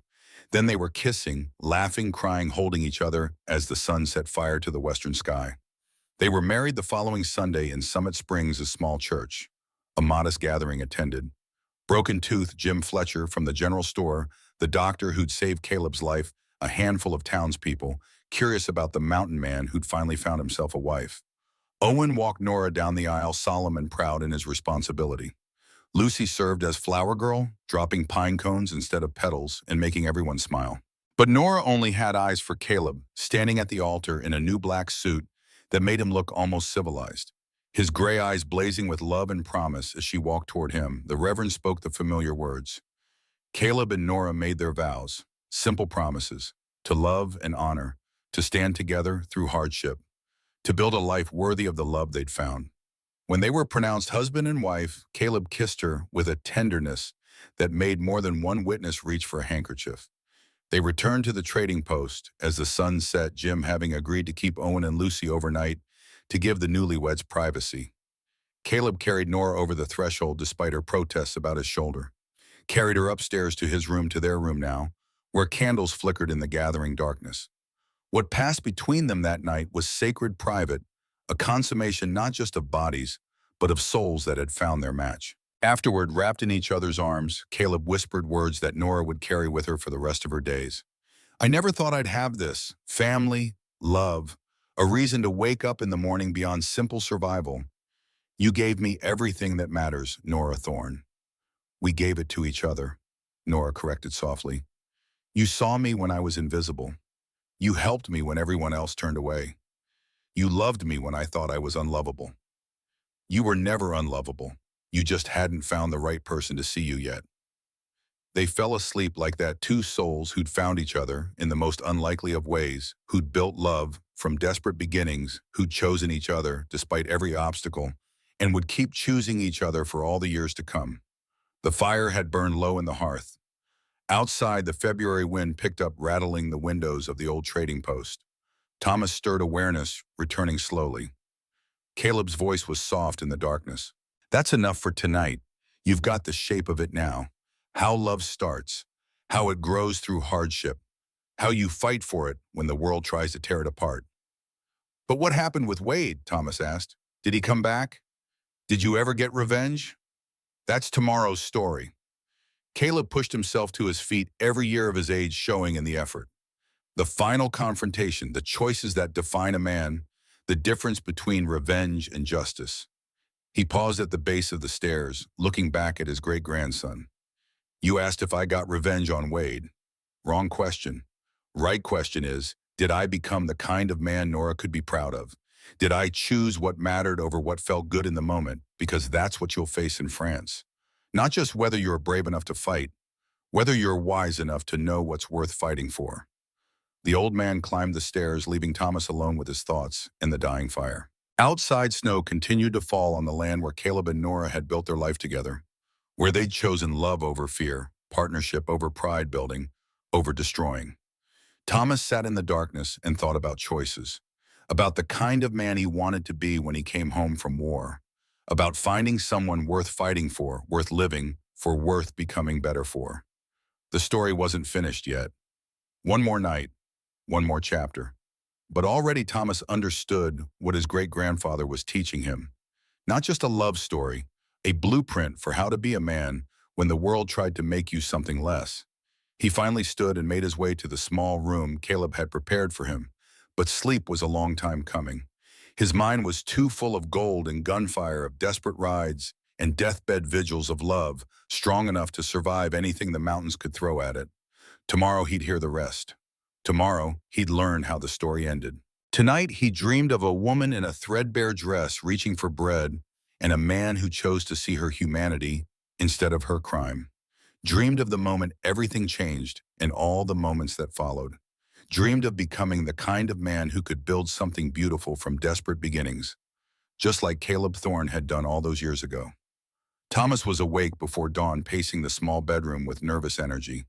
Today was his last full day before reporting to the train station. Tomorrow morning he'd leave for France, for war, for an unknown future that terrified him more than he wanted to admit.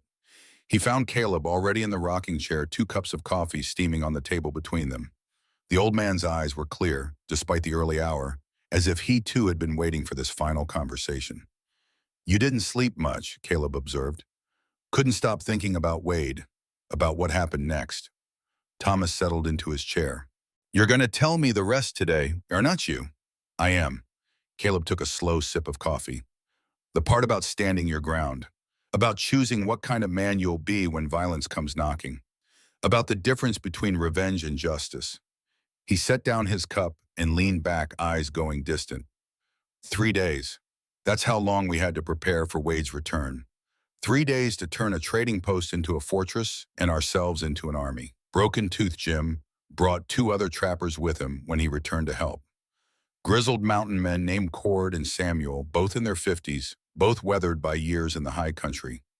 Men who owed Caleb favors, who respected him, who understood that when Wade Garrison came with his full gang, it would take every gun they could muster to survive. They gathered in the trading post main room, weapons laid out on the counter, and planned their defense like generals preparing for siege. Wade will come with at least 8 men, Caleb said, his finger tracing marks on a rough map he'd drawn of the property. Maybe more. We're 5 counting Nora. Can she shoot? Cord asked, his tone skeptical. Better than you, probably, Caleb replied without looking up. She's got steady hands and a good eye.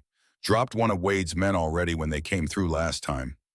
Nora felt a flush of pride at the confidence in his voice, at the way he counted her as an equal fighter rather than someone to be protected and hidden away. We can't win a straight fight, Jim said bluntly, not outnumbered near 2-1. So we don't fight straight. Caleb tapped the map.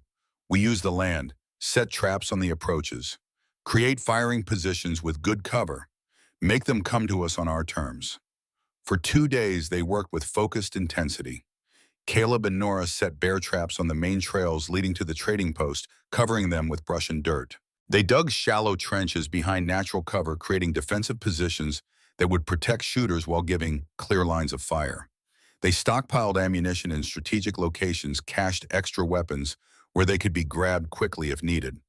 Caleb taught Nora the property's every advantage, which windows provided the best angles, where the blind spots were, how to move between positions without exposing yourself to enemy fire. She absorbed it all, understanding that her life and the lives of everyone she loved might depend on this knowledge. The hardest part came on the evening of the second day when Owen and Lucy had to leave. Jim would take them to Summit Springs, hide them with the Reverend's family until the danger passed. Owen, at 7 years old, understood enough to be frightened. Lucy, only 3, sensed the tension without comprehending its source. Caleb knelt in front of Owen, meeting the boy's eyes with serious respect. I need you to do something important for me. The most important job there is. What is it, sir? I need you to keep your sister safe, to be brave for her when she's scared, to protect her the way a man protects his family. Can you do that? Owen stood straighter, his thin shoulders squared. Yes, sir. I can do it. I know you can, son. Caleb pulled the boy into a brief, fierce embrace. You're one of the bravest people I know. You take care of Lucy, and when this is over, we'll come get you both, I promise. Lucy clung to Nora, her small face buried against her sister's shoulder. You'll come back. You promise. I promise, sweetheart. Nora's voice cracked but held. Mr. Caleb and I just have to take care of some business, and then we'll bring you home.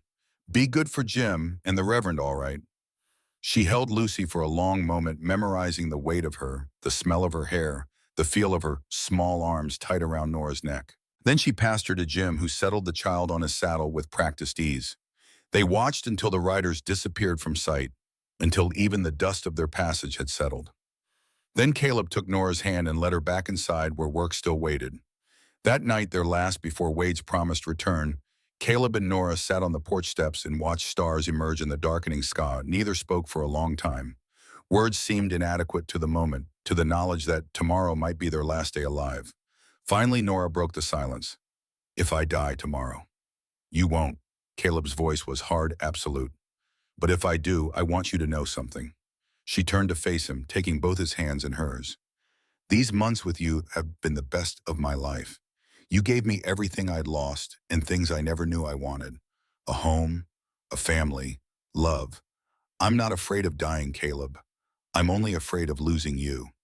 He pulled her against his chest, his arms coming around her like iron bands. Then we make sure neither happens. We fight together. We survive together.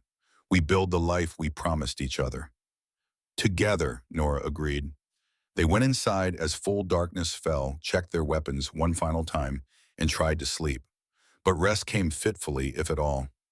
Both were too aware of what the dawn might bring, too keyed up with anticipation and dread. When gray light finally crept through the window, they rose and prepared for war.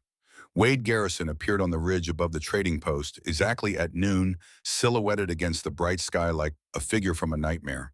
9 riders flanked him, making 10 in total. Twice the number of defenders. Armed, experienced, ruthless. Caleb stood on the trading post, porch rifle in hand, and watched them come.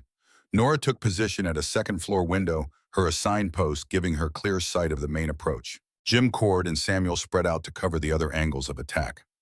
Wade reined in his horse at the edge of rifle range and called out, his voice carrying clear in the mountain air. "Caleb Thorne, this is your last chance.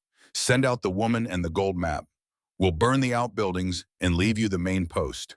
Refuse, and we burn it all with you inside." Caleb's answer was short and final. "Come and train 'em." Wade's face hardened. He turned to his men, barked orders, and the siege began. 3 outlaws tried to rush from the north, using the storage shed as cover. They made it 10 yards before the first one's foot came down on a concealed bear trap. The steel jaws snapped shut with a crack like breaking bone. The man's scream cut through the air, high and terrible. His companions froze, suddenly aware that the approach was mined with hidden dangers. Caleb used their hesitation. His rifle cracked, once, twice. One outlaw went down, clutching his leg. The other scrambled back toward better cover, firing wildly as he retreated. From her window, Nora tracked another group trying to work around from the east. She led the foremost rider, carefully squeezed the trigger, and saw him tumble from his saddle. The riderless horse bolted, adding to the confusion. The battle settled into a grinding exchange of gunfire. Wade's men had numbers and aggression. Caleb's defenders had position and preparation. Bullets thudded into log walls, shattered windows, kicked up geysers of dirt. The air filled with gun smoke and the smell of black powder. An hour passed, then 2. The outlaws tried fire arrows, aiming for the roof. 2 caught flames beginning to spread across the dry shingles. Caleb had anticipated this. He'd cached buckets of water on the second floor. Nora and Samuel doused the flames before they could take hold, working under fire, knowing that if the roof caught properly, they'd be forced out into the open where Wade's superior numbers would overwhelm them. But slowly, grimly, the defenders' ammunition dwindled. Caleb counted rounds between shots, rationing what remained, knowing they couldn't sustain this rate of fire much longer. Wade seemed to sense their weakening. He pressed harder, sending men in coordinated rushes from multiple directions. One breached the smokehouse, getting dangerously close to the main building. Another made it to the corner of the trading post itself before Jim's rifle sent him sprawling. "We can't hold much longer," Jim shouted from his position. "Got maybe 20 rounds left." Caleb knew it was true, knew that Wade had won by simple attrition. Even as defenders, even with every advantage, they couldn't overcome odds of 2 to 1. Not without more ammunition, not without reinforcements. He was calculating how to organize a fighting retreat, wondering if they could make it to the horses and escape into the mountains when he heard something that changed everything. Gunfire. But not from Wade's men, coming from the ridge behind the outlaws. A rider appeared on the ridge line, then another. Then a whole column of them, at least 15 men, rifles blazing as they charged down the slope toward Wade's position. At their head rode the marshal from Summit Springs, his badge catching the sunlight. Behind him came townsmen, trappers, even Fletcher from the general store. An entire posse, armed and angry, flanking the outlaws from behind. Wade's men caught between the defenders, and the charging posse broke. Some threw down their weapons. Others tried to run. Wade himself spurred his horse toward the tree line, clearly planning to escape into the wilderness he knew so well. But Caleb was already moving. He vaulted the porch railing and ran for his own horse, mounted, and kicked into pursuit before Wade made the trees. Behind him, he heard Nora calling his name, but he didn't stop. Couldn't stop. This ended today, one way or another. The chase led into thick pine forest, up switchback trails that climbed toward the high country. Wade was a skilled rider, knew these mountains almost as well as Caleb did. But Caleb had rage on his side and determination and the absolute certainty that he would not let this threat to his family escape to return another day. They burst into a clearing near the creek, both horses blown and heaving. Wade wheeled his mount, saw Caleb closing in, and made his choice. He dismounted and drew his knife, a wicked blade that had taken lives before. Caleb dismounted too, letting his rifle fall. This needed to be finished, close personal final. He pulled his own knife, and the two men who'd grown up like brothers circled each other in the mountain sunlight. "Should have killed me in that canyon," Wade said, breathing hard, "when you had the chance." "I'm not like you, Wade, never was." Caleb shifted his weight, watching for the attack he knew was coming. "You chose this path, chose to become something twisted and wrong. Don't blame me for who you became. I blame you for 5 years in that prison hell. I blame you for turning against your own blood." Wade lunged his knife, seeking Caleb's gut. The fight was brutal and brief. Two men who knew each other's moves, who'd trained together as boys, now trying to kill each other as adults. Wade was faster, meaner, but Caleb was fighting for something beyond himself, fighting with the strength of a man who had people depending on him, who had a future worth preserving. Caleb caught Wade's knife hand, twisted, heard bone crack. Wade's weapon fell. A punch to the jaw sent him staggering. Another to the ribs. Wade went down hard, gasping, beaten. Caleb stood over him, his own knife ready for the killing stroke. One quick thrust and it would be over. Wade would never threaten anyone again. Justice, revenge, and safety all achieved with a single motion. Wade looked up at him, blood on his teeth, and laughed. "Do it. You know I'll escape eventually. I'll come back. I always come back. Kill me now or spend the rest of your life looking over your shoulder." The knife was heavy in Caleb's hand, heavy with possibility, with temptation, with the easy solution that would end this permanently. Then he thought of Nora, of the woman he'd married, who'd chosen mercy and hope even in her darkest moment, who'd reached for bread to feed hungry children rather than turn to violence or despair, who'd looked at him with love and trust and belief that he was a good man worth standing beside. What kind of man did he want to be when he returned to her? The kind who solved problems with murder, or the kind who believed in law and justice and being better than the violence that surrounded them? Caleb lowered the knife, stepped back. "No, you don't get to make me into you. You'll face justice the proper way. You'll hang legal with a trial and a rope, and witnesses to see that the law still means something up here." Hoofbeats announced the marshal's arrival, along with several posse members. They pulled Wade to his feet, clapped him in irons, and the outlaw who'd terrorized the territory for years finally faced the reckoning he'd earned. Wade looked at Caleb one last time, chains rattling. "You think you won? You just trapped yourself. You got a wife now, children. That's weakness. That's a chain around your neck heavier than these irons." Caleb met his eyes without flinching. "No, that's strength. That's everything you'll never understand because you never learned to love anything more than yourself. I pity you, Wade. I genuinely do." He turned his back on his former brother and rode toward home, toward Nora, toward the life they'd fought so hard to protect. The trading post looked like a battlefield. Bullet holes pocked the log walls. Broken glass littered the porch. Smoke stains marked where fires had been doused. But it was standing, still whole, still theirs. Nora ran out to meet him, threw herself into his arms before he had fully dismounted. He held her tight, breathing in the scent of her hair, feeling her alive and whole against him. "You came back," she whispered. "Always. I'll always come back to you." The cleanup took days. The community that had rallied to save them stayed to help rebuild. Townspeople, trappers, even a few Ute traders who'd heard about the battle and wanted to show support for the mountain man who'd always dealt fairly with them. They patched bullet holes, replaced broken windows, swept away the debris of violence. Broken Tooth Jim refused any attempt at repayment for his loan.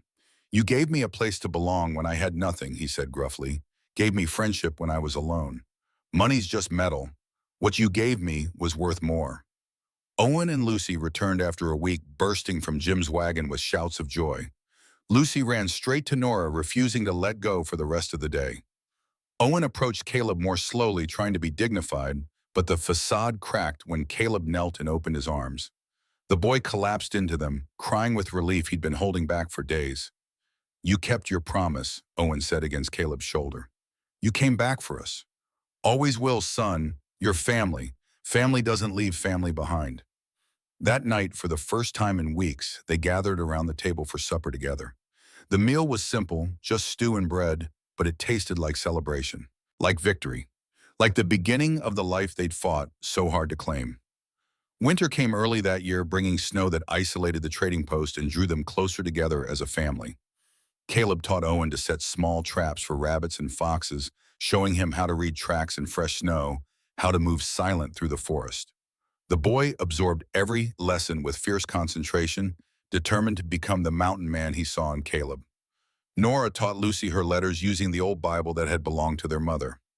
The little girl proved quick to learn sounding out words with growing confidence, already showing signs of the teacher she might become someday. Evenings were spent by the fire. Caleb carved wooden animals for Lucy while Nora mended clothes and Owen practiced his letters. Simple domestic peace, all the more precious for having been so nearly lost. Christmas arrived with deep snow and clear skies. They had little money for gifts, but Caleb had spent weeks in secret carving a beautiful wooden horse for Lucy, complete with flowing mane and tail.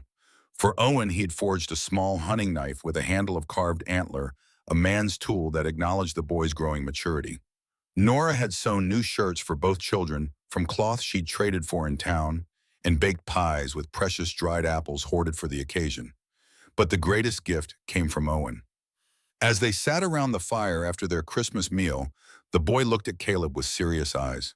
"Can I call you Pa?" The question fell into sudden silence. Lucy looked up from her new horse. Nora's hand stilled on her sewing.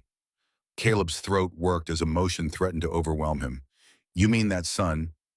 "Yes, sir. If it's all right with you, you've been more of a father to me than anyone. You've taught me things, protected us, loved us. That's what fathers do, isn't it?" Caleb's voice came out rough, barely controlled. "That's more than all right, Owen. That's about the best Christmas gift I could ever receive. I'd be honored to be your pa."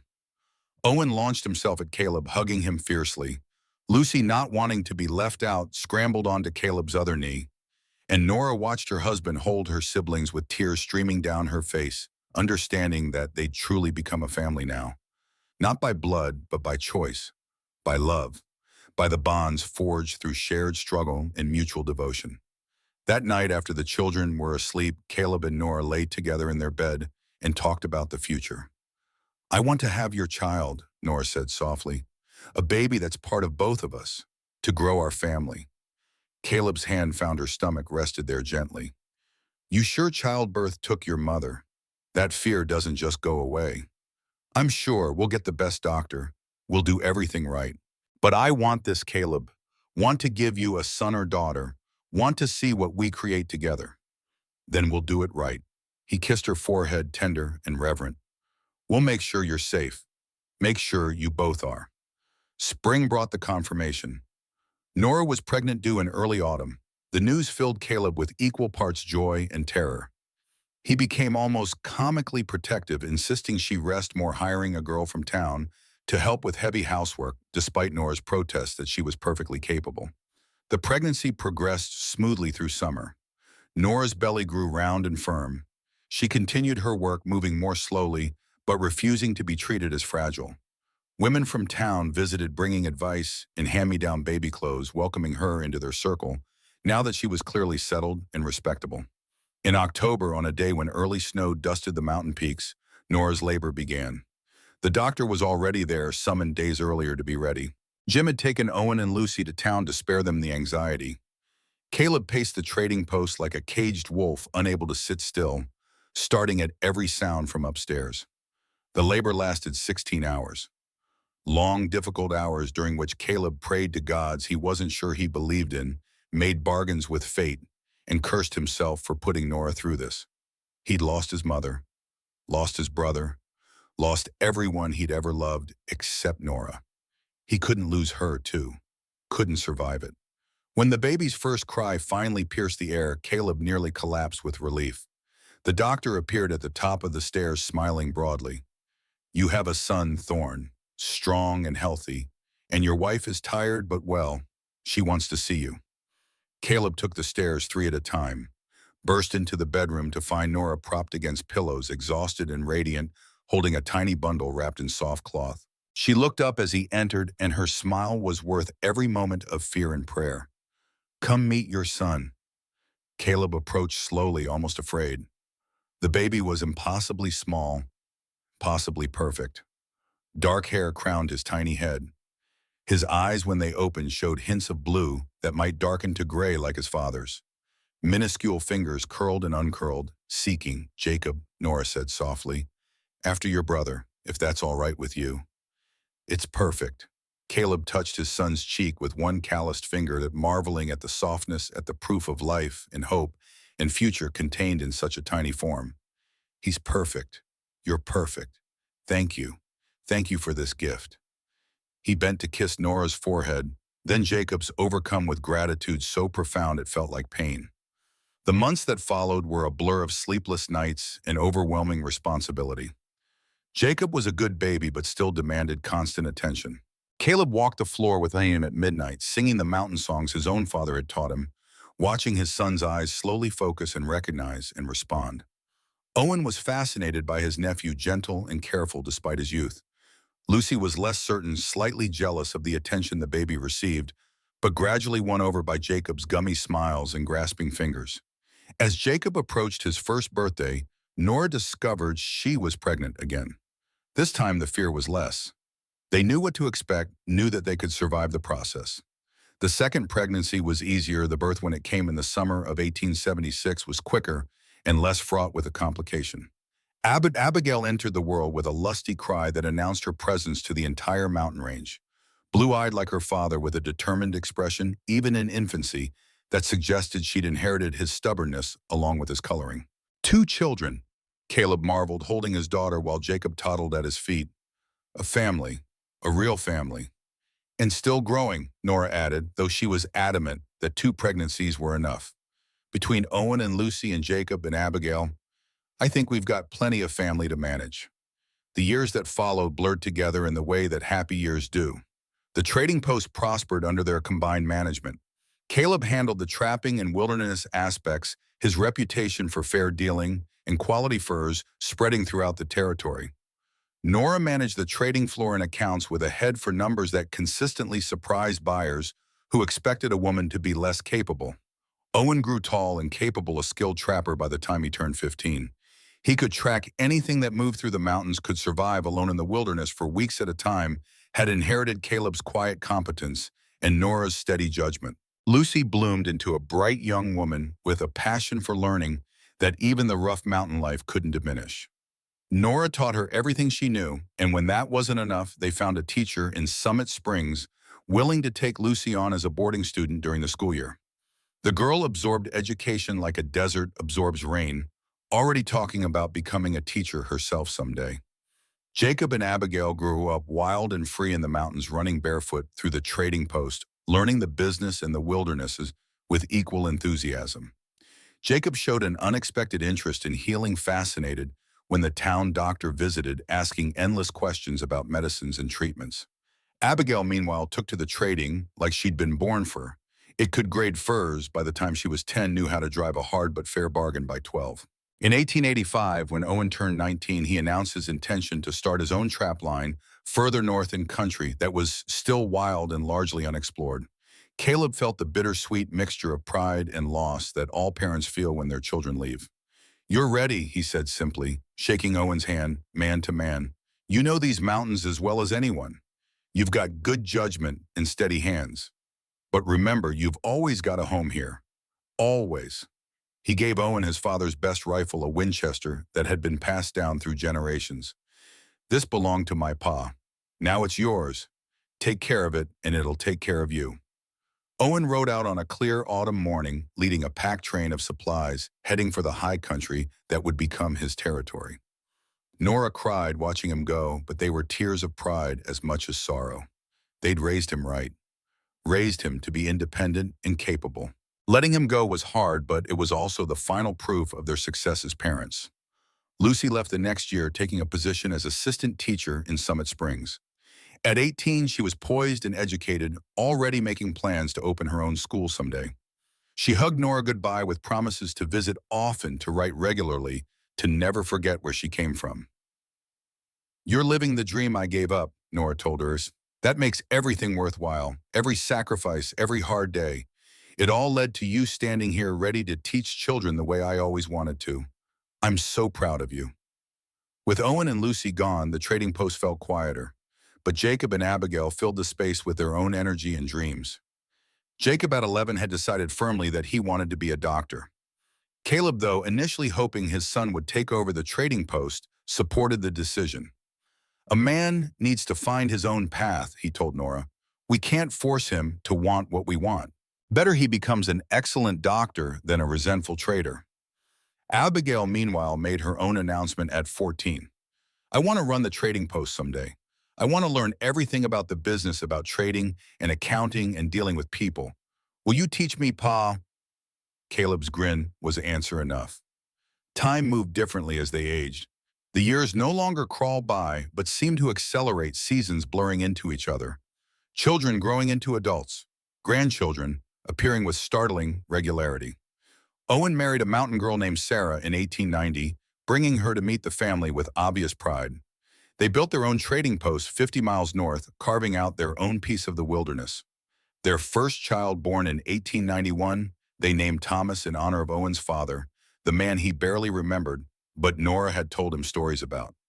Lucy married a school teacher from Denver in 1893, settling in Summit Springs to continue her teaching. She and her husband adopted 2 children orphaned by typhoid, giving them the same second chance that Nora had once given her. Jacob left for medical school in Denver in 1897, determined and focused.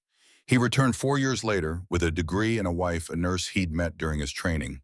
They set up practice in Summit Springs, where Jacob's combination of mountain wisdom and medical knowledge made him invaluable to the community. Abigail married a young trapper named Marcus in 1900, and together they took over day-to-day operation of the trading post. Caleb and Nora, now in their 60s and 50s, respectively, officially retired to the small cabin where Nora had first lived. "Full circle," she said, smiling at the symmetry. They had 8 grandchildren by 1905, with more coming regularly. The trading post became a gathering place for the extended family, with children running everywhere during holidays and celebrations. Caleb, gray-haired now, but still strong, carved toys for every grandchild, taught them to fish and track and respect the wilderness. Nora baked bread every week, taught the granddaughters to cook, and so shared stories of the old days, when their grandfather had caught her stealing and changed everything. The grandchildren never tired of that story, never stopped asking to hear again how their grandparents had met, how love had grown from desperate beginnings, how a single act of kindness had created the family that now sprawled across 3 generations. On their 30th wedding anniversary in 1903, Caleb took Nora back to the creek at sunset. They sat on the bank where he'd first proposed, watching water flow over stones worn smooth by time, and talked about the years that had passed. "Do you ever regret it?" Nora asked.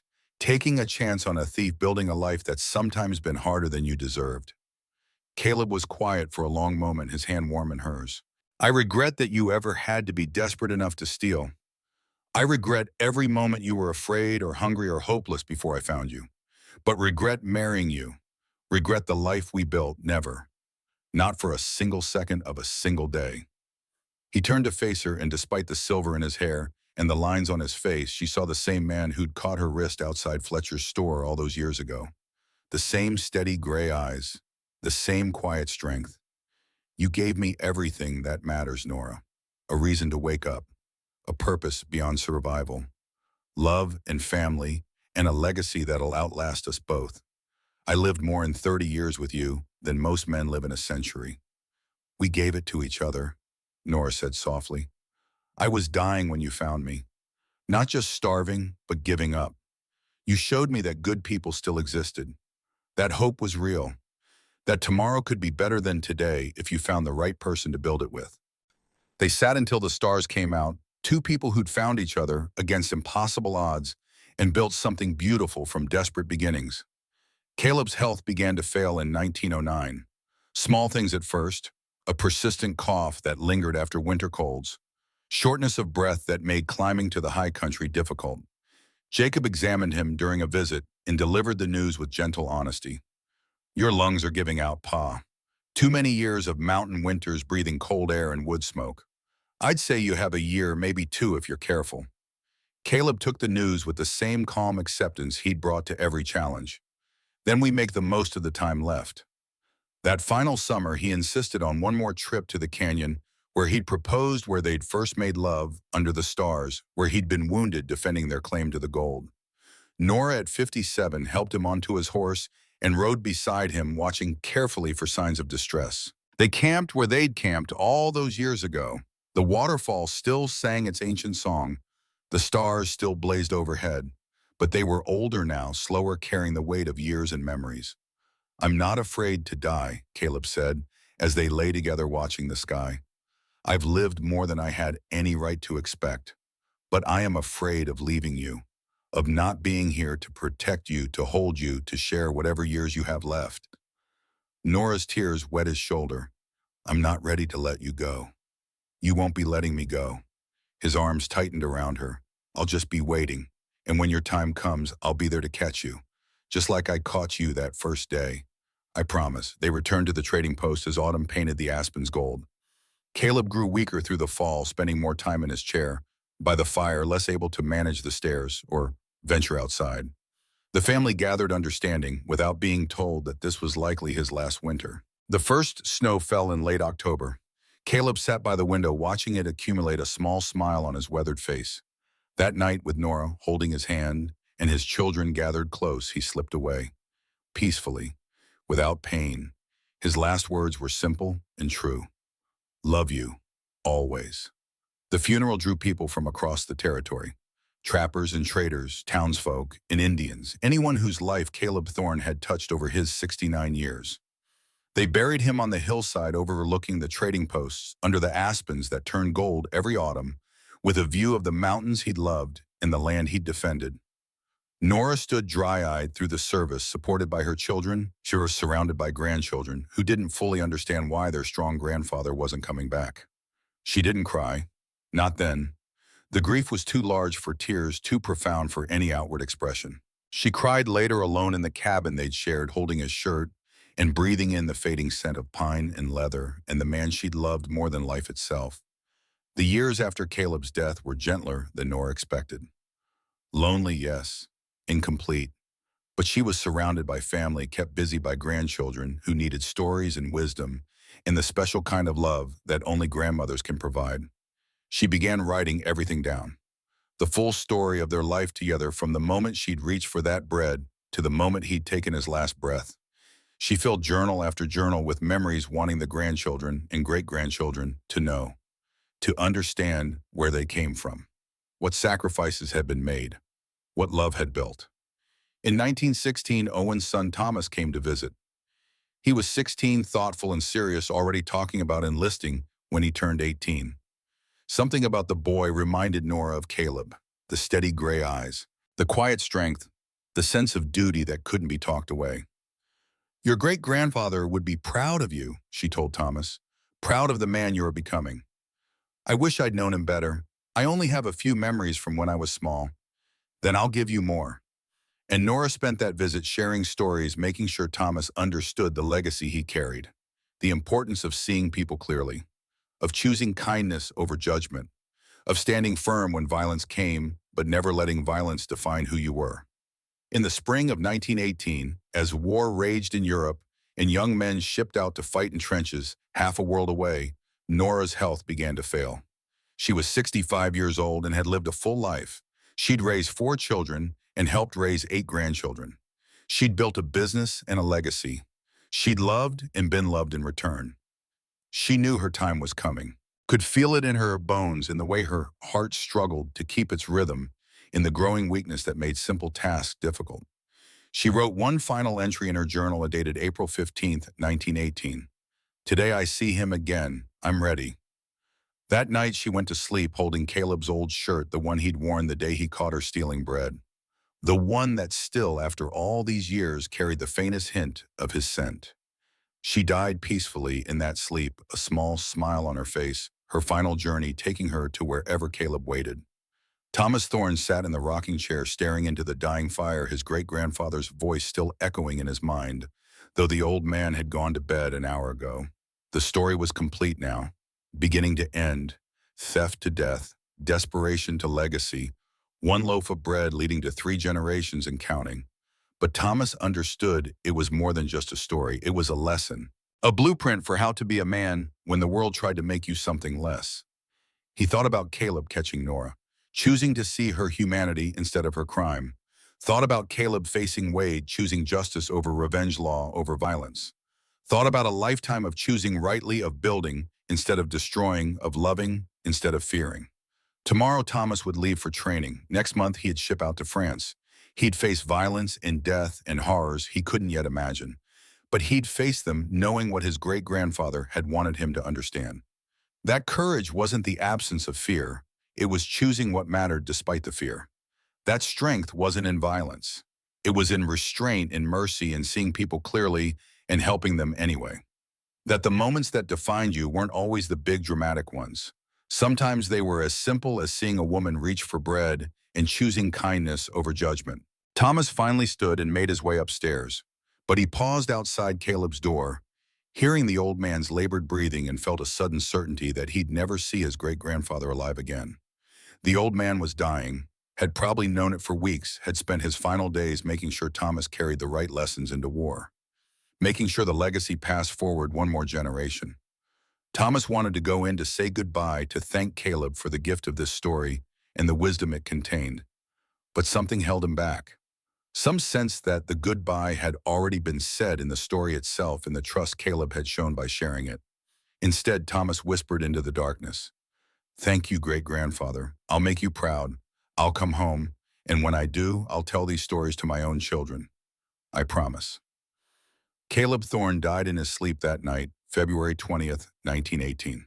They found him the next morning, peaceful in his bed, a faint smile on his weathered face. On the table beside him was an old daguerreotype of Nora from their wedding day, her eyes bright with hope and love. Thomas helped prepare the body for burial, helped dig the grave beside Nora's on the hillside overlooking the trading post. Stood with a handful of family members who remained in the area and listened as the Reverend spoke words about a life well lived and a love that transcended death. But Thomas barely heard the service. His mind was on the story, on the lessons, on the man his great-grandfather had been, and the man Thomas himself needed to become. He left for training the next day, carrying Nora's ring that Caleb had given him, a physical link to the love story that had created his family, a reminder of what he was fighting for and what he needed to come home to build. The war was hell, as wars always are.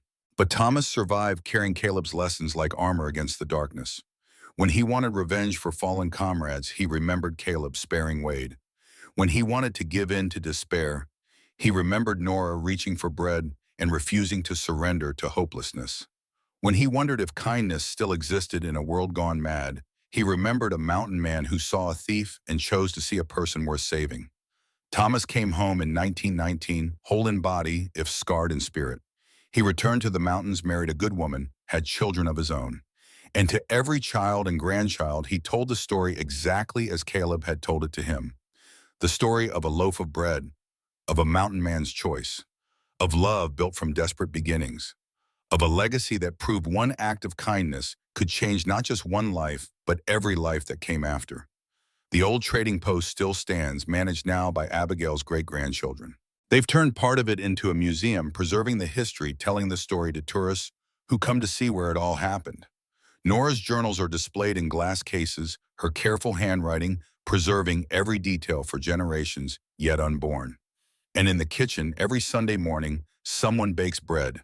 Fresh, warm bread that fills the building with the same yeasty scent that once meant hope to a desperate young woman and her starving siblings. They bake it in remembrance, in honor, in recognition that some moments change everything, that a single choice made with kindness instead of judgment, with mercy instead of law, can ripple forward through time in ways the chooser never imagines. That love, real love, the kind built through shared struggle and mutual sacrifice, creates legacies that outlast stone and steel and time itself. The bread bakes. The story continues. And somewhere in whatever place waits beyond this life, a mountain man holds his wife's hand and smiles, knowing that what they built together still stands, still matters, still teaches the lessons they learned through pain and joy, and 60 years of choosing each other every single day. Some moments change one life, but the best moments change every life that comes after. This was one of those moments.